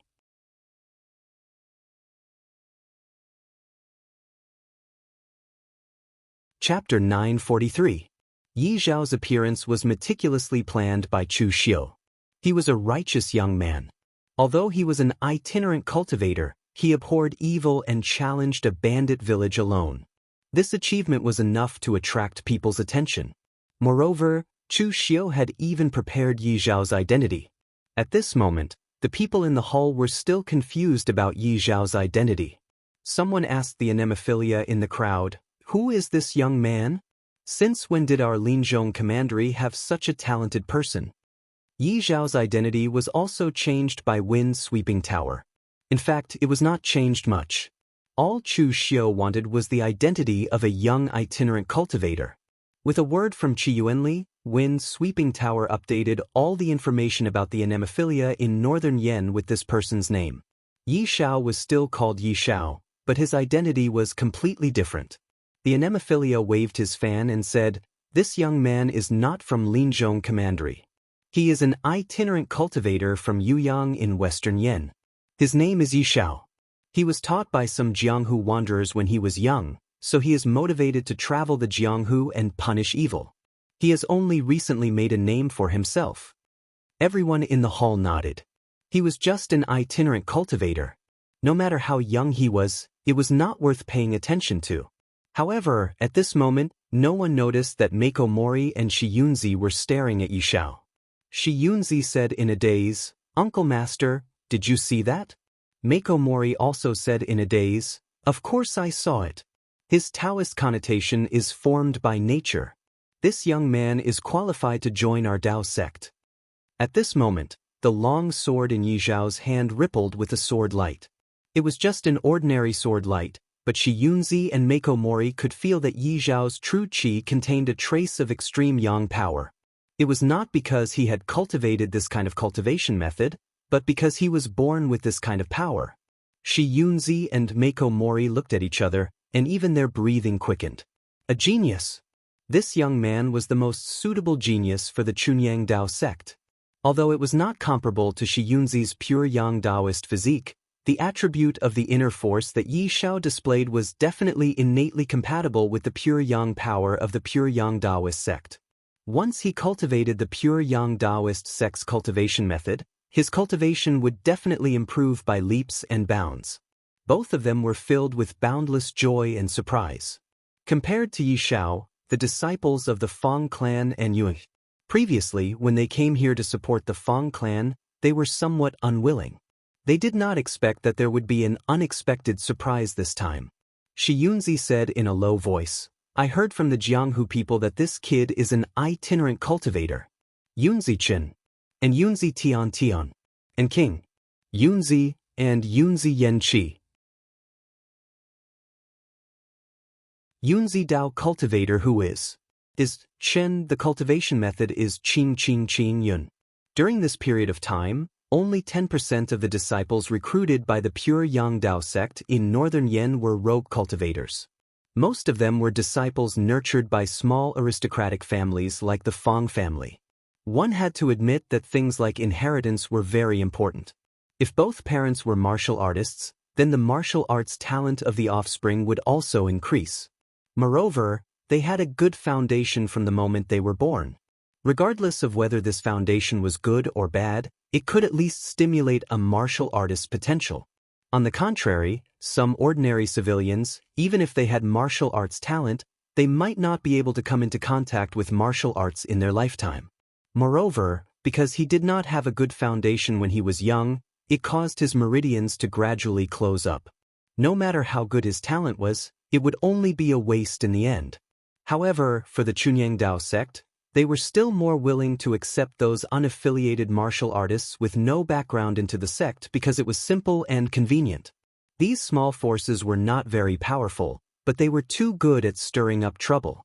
Last time, the conflict between them and Chu Xiu was caused by these small forces. It was easier to control the disciples who were clean. Mako Mori nodded and said, "Let's wait and see. This kid seems to have a good reputation, but we still have to pay attention to his temperament." At this time, Chen Wujiao had already been seriously injured by Yi Zhao's pursuit, and Yi Shao had even held back. With the killing methods that Yi Shao had trained in the Blue Dragon Society, if he really wanted to kill Chen Wujiao, 3 moves would be enough. "Fong family head. Save me." Chen Wujiao suddenly shouted at the Fong family head. The Fong family head's expression changed slightly, and his expression was uncertain. He suddenly took action and captured Chen Wujiao. He said to Yi Shao, "Young hero Yi, right? This person is a bandit from Shangmang Mountain. He has robbed many caravans, and the Fong family has a grudge against him. There is no need to trouble young hero Yi to kill him. When there is time, I will gather the friends and relatives of those who have been harmed by this villain, and we will hold a public trial to execute him." Yi Shao laughed coldly and said, "Do you think I'm an idiot? Chen Wujiao said before that the Serpent Dragon village under his command was built together with you. All these years, the Fong family has been secretly helping the Serpent Dragon village. All the forces that have a grudge against the Fong family or have any competition with the Fong family have been massacred by this villain." As soon as he said this, everyone's expression changed. They looked at the Fong family head with a strange expression. This Chen Wujiao didn't kill every single one of his targets, but those who were killed by him seemed to be the Fong family's competitors. If the Fang family really did such a thing, it would be equivalent to destroying the entire Mountain Sun Prefecture. The Fang family head snorted coldly and said, "Nonsense! How could the Fang family do such a thing?" Yi Xiao laughed coldly and said, "If the Fang family has nothing to do with Chen Wujiao, why didn't he escape into Shangmeng Mountain when I was chasing him? Why did he have to escape to the Mountain Sun Prefecture, to your Fang family? If the Fang family has nothing to do with Chen Wujiao, why did he call for help just now?" While the Fang family head was still thinking of an excuse, Yi Xiao had already rushed forward. The Fang family head's expression changed. He immediately ordered a group of people to stop Yi Xiao. However, at this moment, Yi Xiao seemed to have gone mad. Dozens of people couldn't stop him, so he rushed out of the crowd and killed Chen Wujiao. The Fang family head was so angry that his entire body was trembling. However, Yi Xiao still carried Chen Wujiao's head and swaggered out. The other martial artists who came to watch the ceremony looked at the Fang family head with different expressions. It was easy to tell whether the young man's words were true or not. Although they didn't completely fall out today, the Fang family's days in the Mountain Sun Prefecture were probably not going to be easy. Shi Yunzi and Mako Mori looked at each other and immediately followed. The Fang family head watched as the people of the Chunyang Dao sect left. He wanted to stop them, but Shi Yunzi and Mako Mori didn't even look at him. Outside the Fang family head, Mako Mori called out to Yi Xiao, "Little brother, please wait a moment." Yi Xiao turned around and asked expressionlessly, "What is it?" Mako Mori smiled and said, "Do you know who we are?" Yi Xiao nodded and said, "I do. We are the enlightened master of the Chunyang Dao sect, one of the 3 major Taoist sections." The Fang family had already started to spread the news a few days ago. Not only the Mountain Sun Prefecture knows about it, but the entire Linzhong Commandery also knows about it. Mako Mori continued to smile kindly and said, "Little brother, I see that you are very talented, so I want to take you into the Chunyang Dao sect. What do you think?" Yi Xiao shook his head and said, "Nothing much." Mako Mori and Shi Yunzi were stunned. During this period of time, they had been recruiting disciples in the northern Yen land. Whether they were rogue cultivators or those from small forces, they were all excited when they heard that they could be accepted into the Chunyang Dao sect. But now, this kid actually rejected it. Did he know what he was rejecting? But, do you know what it means to join the Chunyang Dao sect? Mako Mori asked curiously. Yi Xiao said lightly, "Of course I know what it means to join the Chunyang Dao sect. It means that I will stand out and have a meteoric rise. However, when I was learning martial arts in the past, my master once taught me that as a martial artist, it is very unjust to slay the world with a sword. We must live up to our conscience and the sword in our hands." Today, the Fang family's patriarch had colluded with Chen Wujiao and cruelly harmed passing merchants. He could simply be said to be wicked beyond redemption and despicable to the extreme. I can only kill Chen Wujiao alone, but I can't destroy the Fang family. However, the Chunyang Dao sect can manage these things. In the end, not only do you not care, but you are also with the Fang family, supporting the Fang family. The so-called righteous sects are still like flies for personal gain, and they are in cahoots with the Fang family. No matter how strong they are, no matter how powerful they are, I will not join such a sect. I am not worthy of such a high position. Apart from Shi Yunzi and Mako Mori, there were a few other Chunyang Dao sect martial artists present. Hearing him insult the Chunyang Dao sect, the other Chunyang Dao sect martial artists were immediately enraged. They wanted to cause trouble for Yi Xiao. However, Mako Mori held them back. There was no anger on his face. Instead, there was a satisfied look on his face. This young man has a pure heart. Although he has a fiery temper and doesn't know how to be flexible, he is righteous and hates evil. He is a rare good seedling. He said in a deep voice, "Your master is a true chivalrous man. I wonder where he is now." Yi Xiao was silent for a moment, then said, "Master is dead. He is just an ordinary wandering cultivator. His strength is not as strong as I am now. When he was helping a wandering cultivator to uphold justice, he was besieged and killed by a sect. Right now, his master was Chu Xiu in name. However, It was Chu Xiu who asked him to say this. He couldn't be blamed for being disrespectful to Chu Xiu. Mako Mori said, "You said that we are in cahoots with the Fong family. You are wrong about that. The Chunyang Dao sect only accepted a disciple from the Fong family. If the Fong family uses the reputation of the Chunyang Dao sect to do evil, the Chunyang Dao sect will be the first to not spare them. However, the matter between the Fong family and Chen Wujiao is indeed the fault of the Chunyang Dao sect. Therefore, this time, the Chunyang Dao sect will investigate the Fong family strictly even if we don't want the disciple from the Fong family.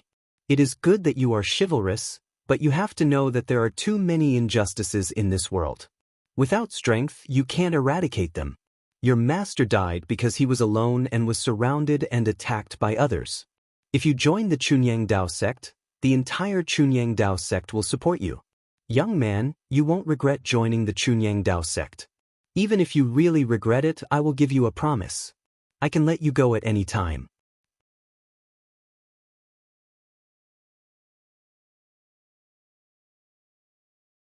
Chapter 944. Sometimes, people were so cheap that they wouldn't cherish what was easily obtained. Those that were rejected but welcomed, and those that were not easily obtained would seem precious instead. When those young martial artists heard that Chunyang Dao sect wanted to recruit them, they were all excited, but Mako Mori and Shiyunzi didn't feel anything.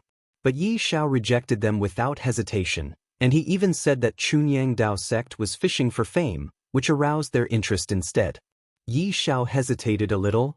"Is what you said true?" Mako Mori said with a smile, "Of course it's true, don't be blinded by ignorance. My Chunyang Dao sect is also a major righteous sect. Today's matter was just a moment of carelessness. You can ask around in the martial world. My Chunyang Dao sect may not have a good reputation in the martial world, but have you seen anyone say that my Chunyang Dao sect colluded with the evil people?" Shiyunzi on the side said, "And your talent is very suitable to cultivate the martial arts of Chunyang Dao sect. Although you are motivated to eradicate many injustices in this world, this also requires strength. Today you can't even take down the Fong family. What can you do when you encounter evil people who are stronger than you in the future? If you join my Chunyang Dao sect, your future achievements will not be as simple as the martial arts Grand Master of the real Palette State." The two took turns to explain and persuade him, and even offered countless conditions to entice him. The other disciples of Chunyang Dao sect were a little jealous. When they joined Chunyang Dao sect was actually still at its peak, and it wasn't like now. Therefore, at that time, Chunyang Dao sect was very strict in accepting disciples. They were all elites who had been eliminated several times. As a result, this kid was recruited by Shiyunzi and Mako Mori in turn as if it was a sin not to accept him into Chunyang Dao sect. It was simply unreasonable. Under the premise that the two of them were so sincere, Yi Xiao reluctantly agreed to join Chunyang Dao sect. Seeing that Yi Xiao finally agreed, Mako Mori said with a serious expression, "Since little brother has now joined my Chunyang Dao sect, you are no longer a casual martial artist from now on. You need to know the rules of a big sect. Joining the sect will teach you martial arts and provide protection. In the future, you will also have to fight for the interests of the sect. From now on, you are no longer alone. Your every move represents Chunyang Dao sect. Chunyang Dao sect is your backing, but at the same, you can't lose the face of Chunyang Dao sect." Yi Xiao nodded with a solemn expression. "I know this. Master taught me before. Heaven and earth do not need to bow to the ruler, and the ruler does not need to kneel to the ruler. Only one's parents and the grace of teaching can never be forgotten." Mako Mori and Shiyunzi looked at each other and nodded with satisfaction. This kid was a good seedling, and he would definitely be one of the pillars of Chunyang Dao sect in the future. Although it was still a little early to say, looking at his temperament and potential, he would not be too bad in the future. Originally, when Chunyang Dao sect came to Northern Yen, even Ling Yunzi came with the intention of giving it a try. He did not expect to get such an unexpected reward. It was worth it. Therefore, Yi Xiao was successfully brought to the Chunyang Dao sect's branch. Originally, with Yi Zhao's talent, he would definitely be sent to the mountain gate of Eastern Qi's Chunyang Dao sect to cultivate. However, Chunyang Dao sect still accepted many disciples here, and they were going to send them over when they had enough people. During his time in the Northern Yen branch, because Yi Zhao already had some foundation, Mako Mori taught Chunyang Dao sect's pure Yang Dao scripture to Yi Zhao. Because of the purified Mahavairochana's power, Yi Zhao's inner force attribute had changed a little on the basis of the source. Cultivating the pure Yang Dao scripture again was like a fish in water, and it was not an exaggeration to say that he made tremendous progress. Moreover, when he cultivated, he was so crazy that even Shi Yunzi and Mako Mori were shocked. Nowadays, it was rare to see a young man who cultivated so hard. In fact, Yi Zhao was showing his true colors. When he was in Blue Dragon Society, he was already so crazy and hardworking in his cultivation. Shi Yunzi shook his head and said, "No wonder this kid has such a cultivation level even though he's a lone cultivator. God knows how he's been living all these years. He's a martial arts madman."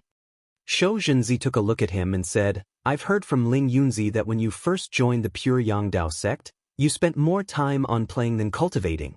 If you could cultivate as hard as Yi Zhao with your pure Yang Dao body's talent, you wouldn't be at your current cultivation level." Shi Yunzi smiled awkwardly and said, "Life is short. If I don't enjoy myself, when I'm about to die in the future, I'll look back on how boring my life has been. Wouldn't I regret it to death? I'll teach this kid a good lesson someday. When it comes to cultivation, it's enough. Why does he have to work so hard?" Shou Zhenzi glared at him. "Don't instill your messy theories into him. The path of martial arts is like a boundless sea of bitterness. If you stop a step, you will fall behind by a bit." Mako Mori was very satisfied with Yi Zhao. Such a good seedling was worth cultivating.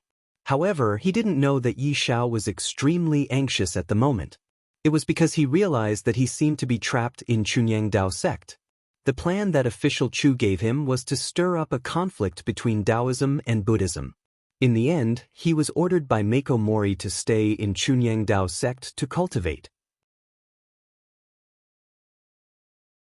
Although Chunyang Dao sect was very generous to him and there were all kinds of cultivation resources, what about his mission? After thinking about it, Yi Zhao took the initiative to look for Mako Mori and said, "Patriarch, I see that the other senior brothers are walking outside. I've been in Chunyang Dao sect for so long, but I've been cultivating with cultivation resources. I haven't made any contributions. I want to go out and help the sect find suitable disciples." Mako Mori waved his hand and said, "You don't have to do these things. How long have you been in the sect? You don't even have a Taoist name. What's the rush? Remember, everyone has their own responsibilities, including the sect leader. Although you're cultivating with a lot of resources now and don't have to do anything, when the sect needs you in the future, you'll have to put in more effort." Mako Mori was doing this for Yi Zhao's sake. It would be a waste if a talented disciple like him was sent to do those complicated things and neglected his cultivation. At this moment, Shi Yunzi said, "I think this kid can't hold it in anymore. Just let him go out. Don't forget, this kid has always been a rogue cultivator. He's been fighting in the Jianghu all day. If you suddenly ask him to stay here and cultivate all day, I don't think he'll be able to hold it in. Cultivation has to be done step by step. If he forcefully holds it in, it might affect his cultivation speed." Hearing Shi Yunzi's words, Mako Mori felt that it made sense. He nodded and called for a Taoist in his 30s. He said in a deep voice, "Xian Yi, I'll leave Yi Zhao to you. Take him with you during this time. Remember, be careful." Yi Zhao's name was very famous in the entire Chunyang Dao sect.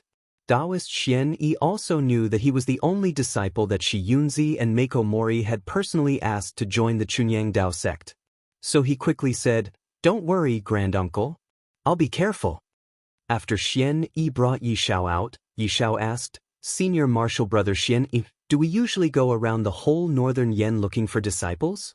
Taoist Xian Yi hesitated and said, "Senior martial brother? Forget it. You haven't officially ranked in terms of seniority yet. Just call me senior martial brother for now." Within the Chunyang Dao sect, there was also a seniority system. When Yi Xiao entered the sect, he might be 2 generations younger than Xian Yi and have to call him granduncle. Of course, it was also possible that Ling Yunzi would accept him as a disciple. In that case, he would become Xian Yi's granduncle. Taoist Xian Yi said in a deep voice, "Of course we won't go around randomly. The northern Yan region is so big, and the sects have already been divided. Who will go to which county to search for suitable disciples, in addition to the rogue cultivators?"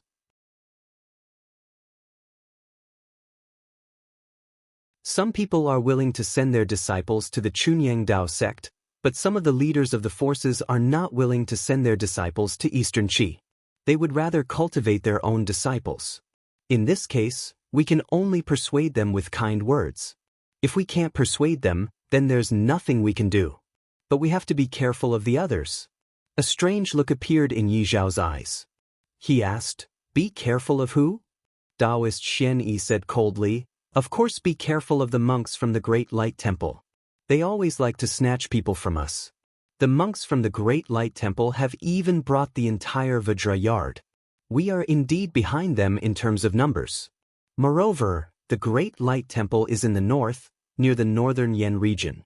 In terms of reputation, they are indeed more famous than the Chunyang Dao sect. They are more trusted by the other forces. But they don't think about it. Sending their disciples to the Great Light Temple to be monks is equivalent to ending their lineage. How could they bear to do that? Just like the Chunyang Dao sect, it doesn't matter if we marry or have children. Isn't that great?" A strange look appeared in Yi Zhao's eyes. "Senior martial brother, you've already married and had children?" Taoist Xian Yi said awkwardly, "I haven't. But for an outstanding Taoist hero like me, I don't have to worry about finding a wife. It's just that I don't care about what's going on outside and only focus on cultivating the Tao scripture. My thoughts are all on cultivation. Naturally, I don't care about women. It's okay. I'm still young. It won't be too late to get married after I've achieved something in my cultivation." Yi Xiao took a look at Taoist Xian Yi. He was indeed not old. He was only in his 30s. However, he had a square face, a bulbous nose, a wide forehead, and a big mouth. How could he have the cheek to say that he was outstanding? Initially, Yi Xiao thought that the Chunyang Dao sect was made up of stubborn old Taoist priests. Now, it seemed that the younger generation of martial artists was quite interesting.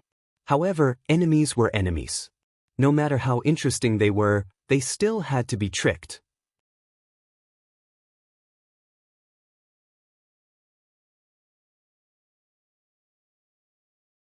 Chapter 945. Taoist Xian Yi knew that Yi Zhao's identity was sensitive, so he deliberately did not bring him to places where there was a conflict with the Great Light Temple. Under normal circumstances, as the Great Light Temple was close to the extreme north, they were also active in the northern Yan, while the Chunyang Dao sect was active in South and West Yan. West Yan was the territory of the Huangfu clan. When Taoist Xian Yi brought Yi Xiao and a few disciples of the Chunyang Dao sect to West Yan, he also visited the people of the Huangfu clan. The people of the Huangfu clan were very polite. They did not seem to care that the Chunyang Dao sect was recruiting disciples in West Yan. The Huangfu clan was an aristocratic family, not a sect. Even if the Chunyang Dao sect emptied the entire West Yan, they would not care. As Taoist Xian Yi brought Yi Xiao and the others to a small aristocratic family in West Yan, he said, "When we arrive at the Lin clan, remember not to be too polite. Just put on an attitude that the Chunyang Dao sect is giving you face by accepting your clan's disciples. Otherwise, these small aristocratic families will take advantage of us and make all sorts of requests. I've already made a trip to the Lin clan. The clan leader of the Lin clan even said that his son is his only son and that he needs to think about it. Don't think I don't know that he has a few sons. Seeing that the Chunyang Dao sect has not contacted him for so long, he has taken the initiative to contact us. So, after we enter, there's no need to be polite to them. Just bring your people and leave." The other Taoist priests of the Chunyang Dao sect nodded. Their senior brother was experienced. If he said what to do, then they would do it. However, when they arrived at the Lin family patriarch did not show himself. Instead, he sent his own younger brother to receive Yi Xiao and the others. Moreover, his attitude was hesitant, as if he was deliberately delaying something. Taoist Xian Yi felt that something was wrong. He pushed the other party away and snorted. "What is the Lin clan doing? You called us here, but you didn't bring our people out. Are you trying to fool the Chunyang Dao sect?" The Lin family warrior hurriedly said, "I wouldn't dare, of course I wouldn't dare." Although he said that he didn't dare, he still didn't bring the person over. Taoist Xian Yi felt that something was wrong. Suddenly he sensed a strange aura. He directly pushed the Lin family's warrior away and walked straight to another reception room. Pushing open the door and entering, it turned out to be the head of the Lin family and a few monks from the great Guangming temple. Taoist Xian Yi's face darkened. "Lin family head, what do you mean by this?" The head of the Lin clan smiled awkwardly and said, "Sir, please don't blame me. I suddenly realized that my son is more suitable to be a disciple of the Temple of Great Light. Therefore, I'm afraid the agreement I made with you will have to be nullified." Taoist Xian Yi said coldly, "Didn't you say that your Lin family only has one son? Why, you're willing to send him to the Temple of Great Light to become a monk? Aren't you afraid that your Lin family will have no more descendants?" The head of the Lin family wiped the cold sweat off his forehead as he anxiously thought about what excuse he should give. However, before he could come up with an excuse, Taoist Xian Yi shouted, "What does the Lin family think our Chunyang Dao sect is? You called us here, but in the end, you want our disciple to be a disciple of someone else. Are you trying to make a fool out of our Chunyang Dao sect?" The head of the Lin family trembled in fear. At that moment, from the Temple of Great Light side, a young monk in his 30s stood up and said with a smile, "Almsgivers of the Chunyang Dao sect, please don't be anxious. Taking in a disciple is also a matter of fate. This disciple from the Lin family should be fated with our Temple of Great Light. That's why he's joining us at this time." The monk in white had a good appearance. At least, he was much better than the square-faced Taoist Xian Yi. However, although his tone was gentle, his attitude was extremely tough. If the disciple from the Lin family is fated with the Temple of Great Light, then he's not fated with the Chunyang Dao sect. Therefore, if they want this disciple, the Chunyang Dao sect can go wherever it wants to go. Taoist Xian Yi said coldly, "Big monk, you've crossed the line. This is the land of West Yen. What do you mean by coming here to take in a disciple?" The monk in white shook his head and said, "What a joke. Who set the line? Why can't I come?" Taoist Xian Yi was speechless. This was an unspoken rule. Who would set the rule? He said with a gloomy expression, "So you're saying that you're determined to take him away today?" The monk in white from the Temple of Great Light said calmly, "Why can't I take the disciple from the Temple of Great Light?" The long sword in Taoist Xian Yi's hand suddenly burned with scorching pure yang qi. He stabbed the sword at the monk in white and said coldly, "Today, I'd like to see who can leave this place. The disciple that my Chunyang Dao sect can't take away, your Temple of Great Light can't either." During this period of time, the conflict between Taoism and Buddhism was not the first or second time. Shi Yunzi and Meiko Mori had already told them that when facing the martial artists from the Temple of Great Light, although they did not have to fight to the death, they did not have to give in either. Victory or defeat would be determined by one's fists. Taoist Xian Yi might look ugly, but he was a genuine unity of heaven and man realm martial artist. Although the monk in front of him looked young, he was actually a martial artist from the Temple of Great Light with the name Ming.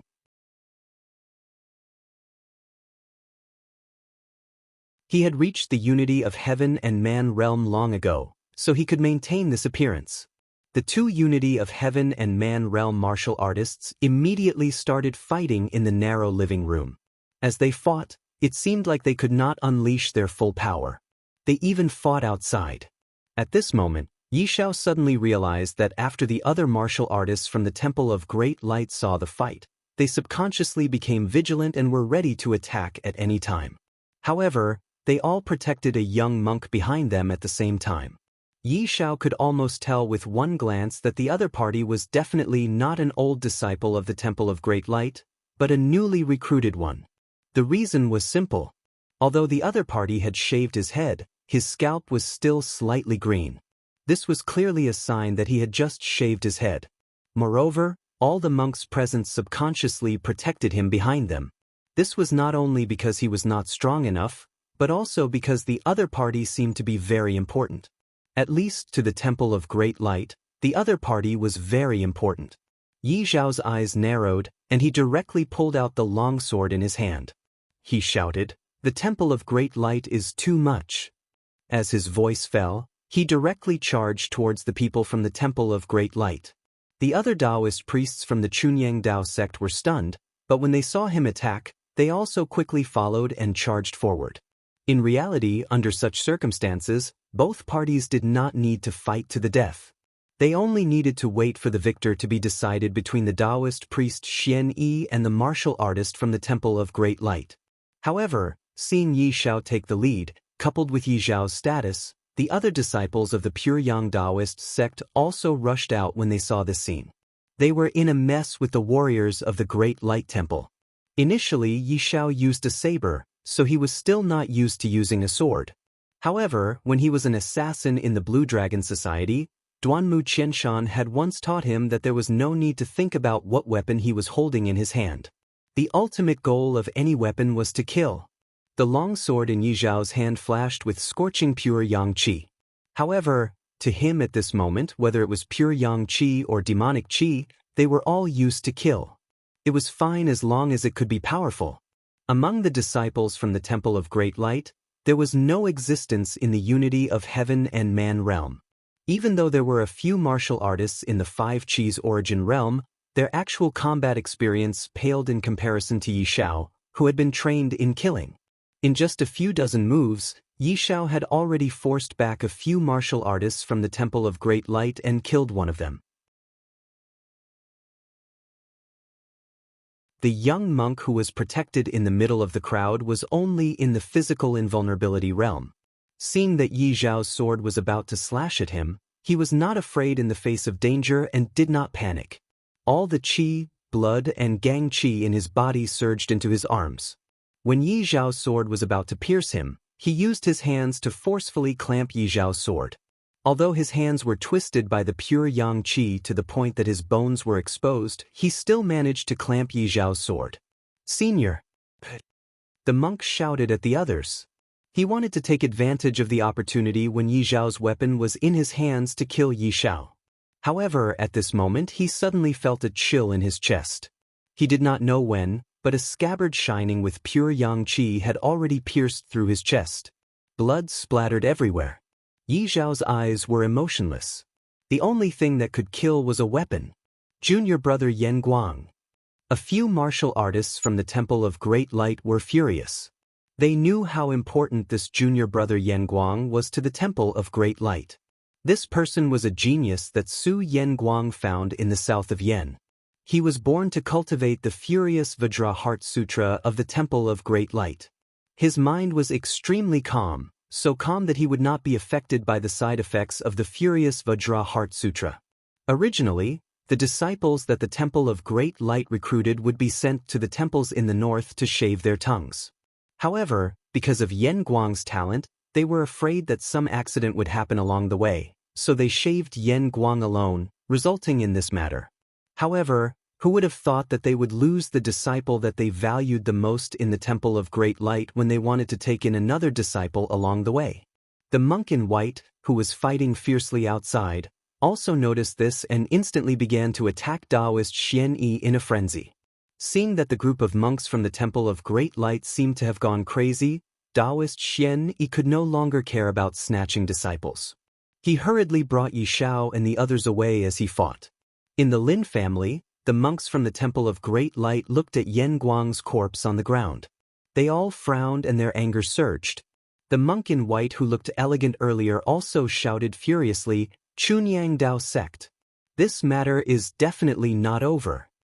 The master of the Lin family could not be bothered to consider whether to send his disciple to the Temple of Great Light or to the Chunyang Dao sect. He only knew one thing. This matter seemed to have blown up. You're tuning in to the Han Li's Immortal Journey YouTube channel. Don't forget to subscribe and join us on this journey to catch the most captivating stories.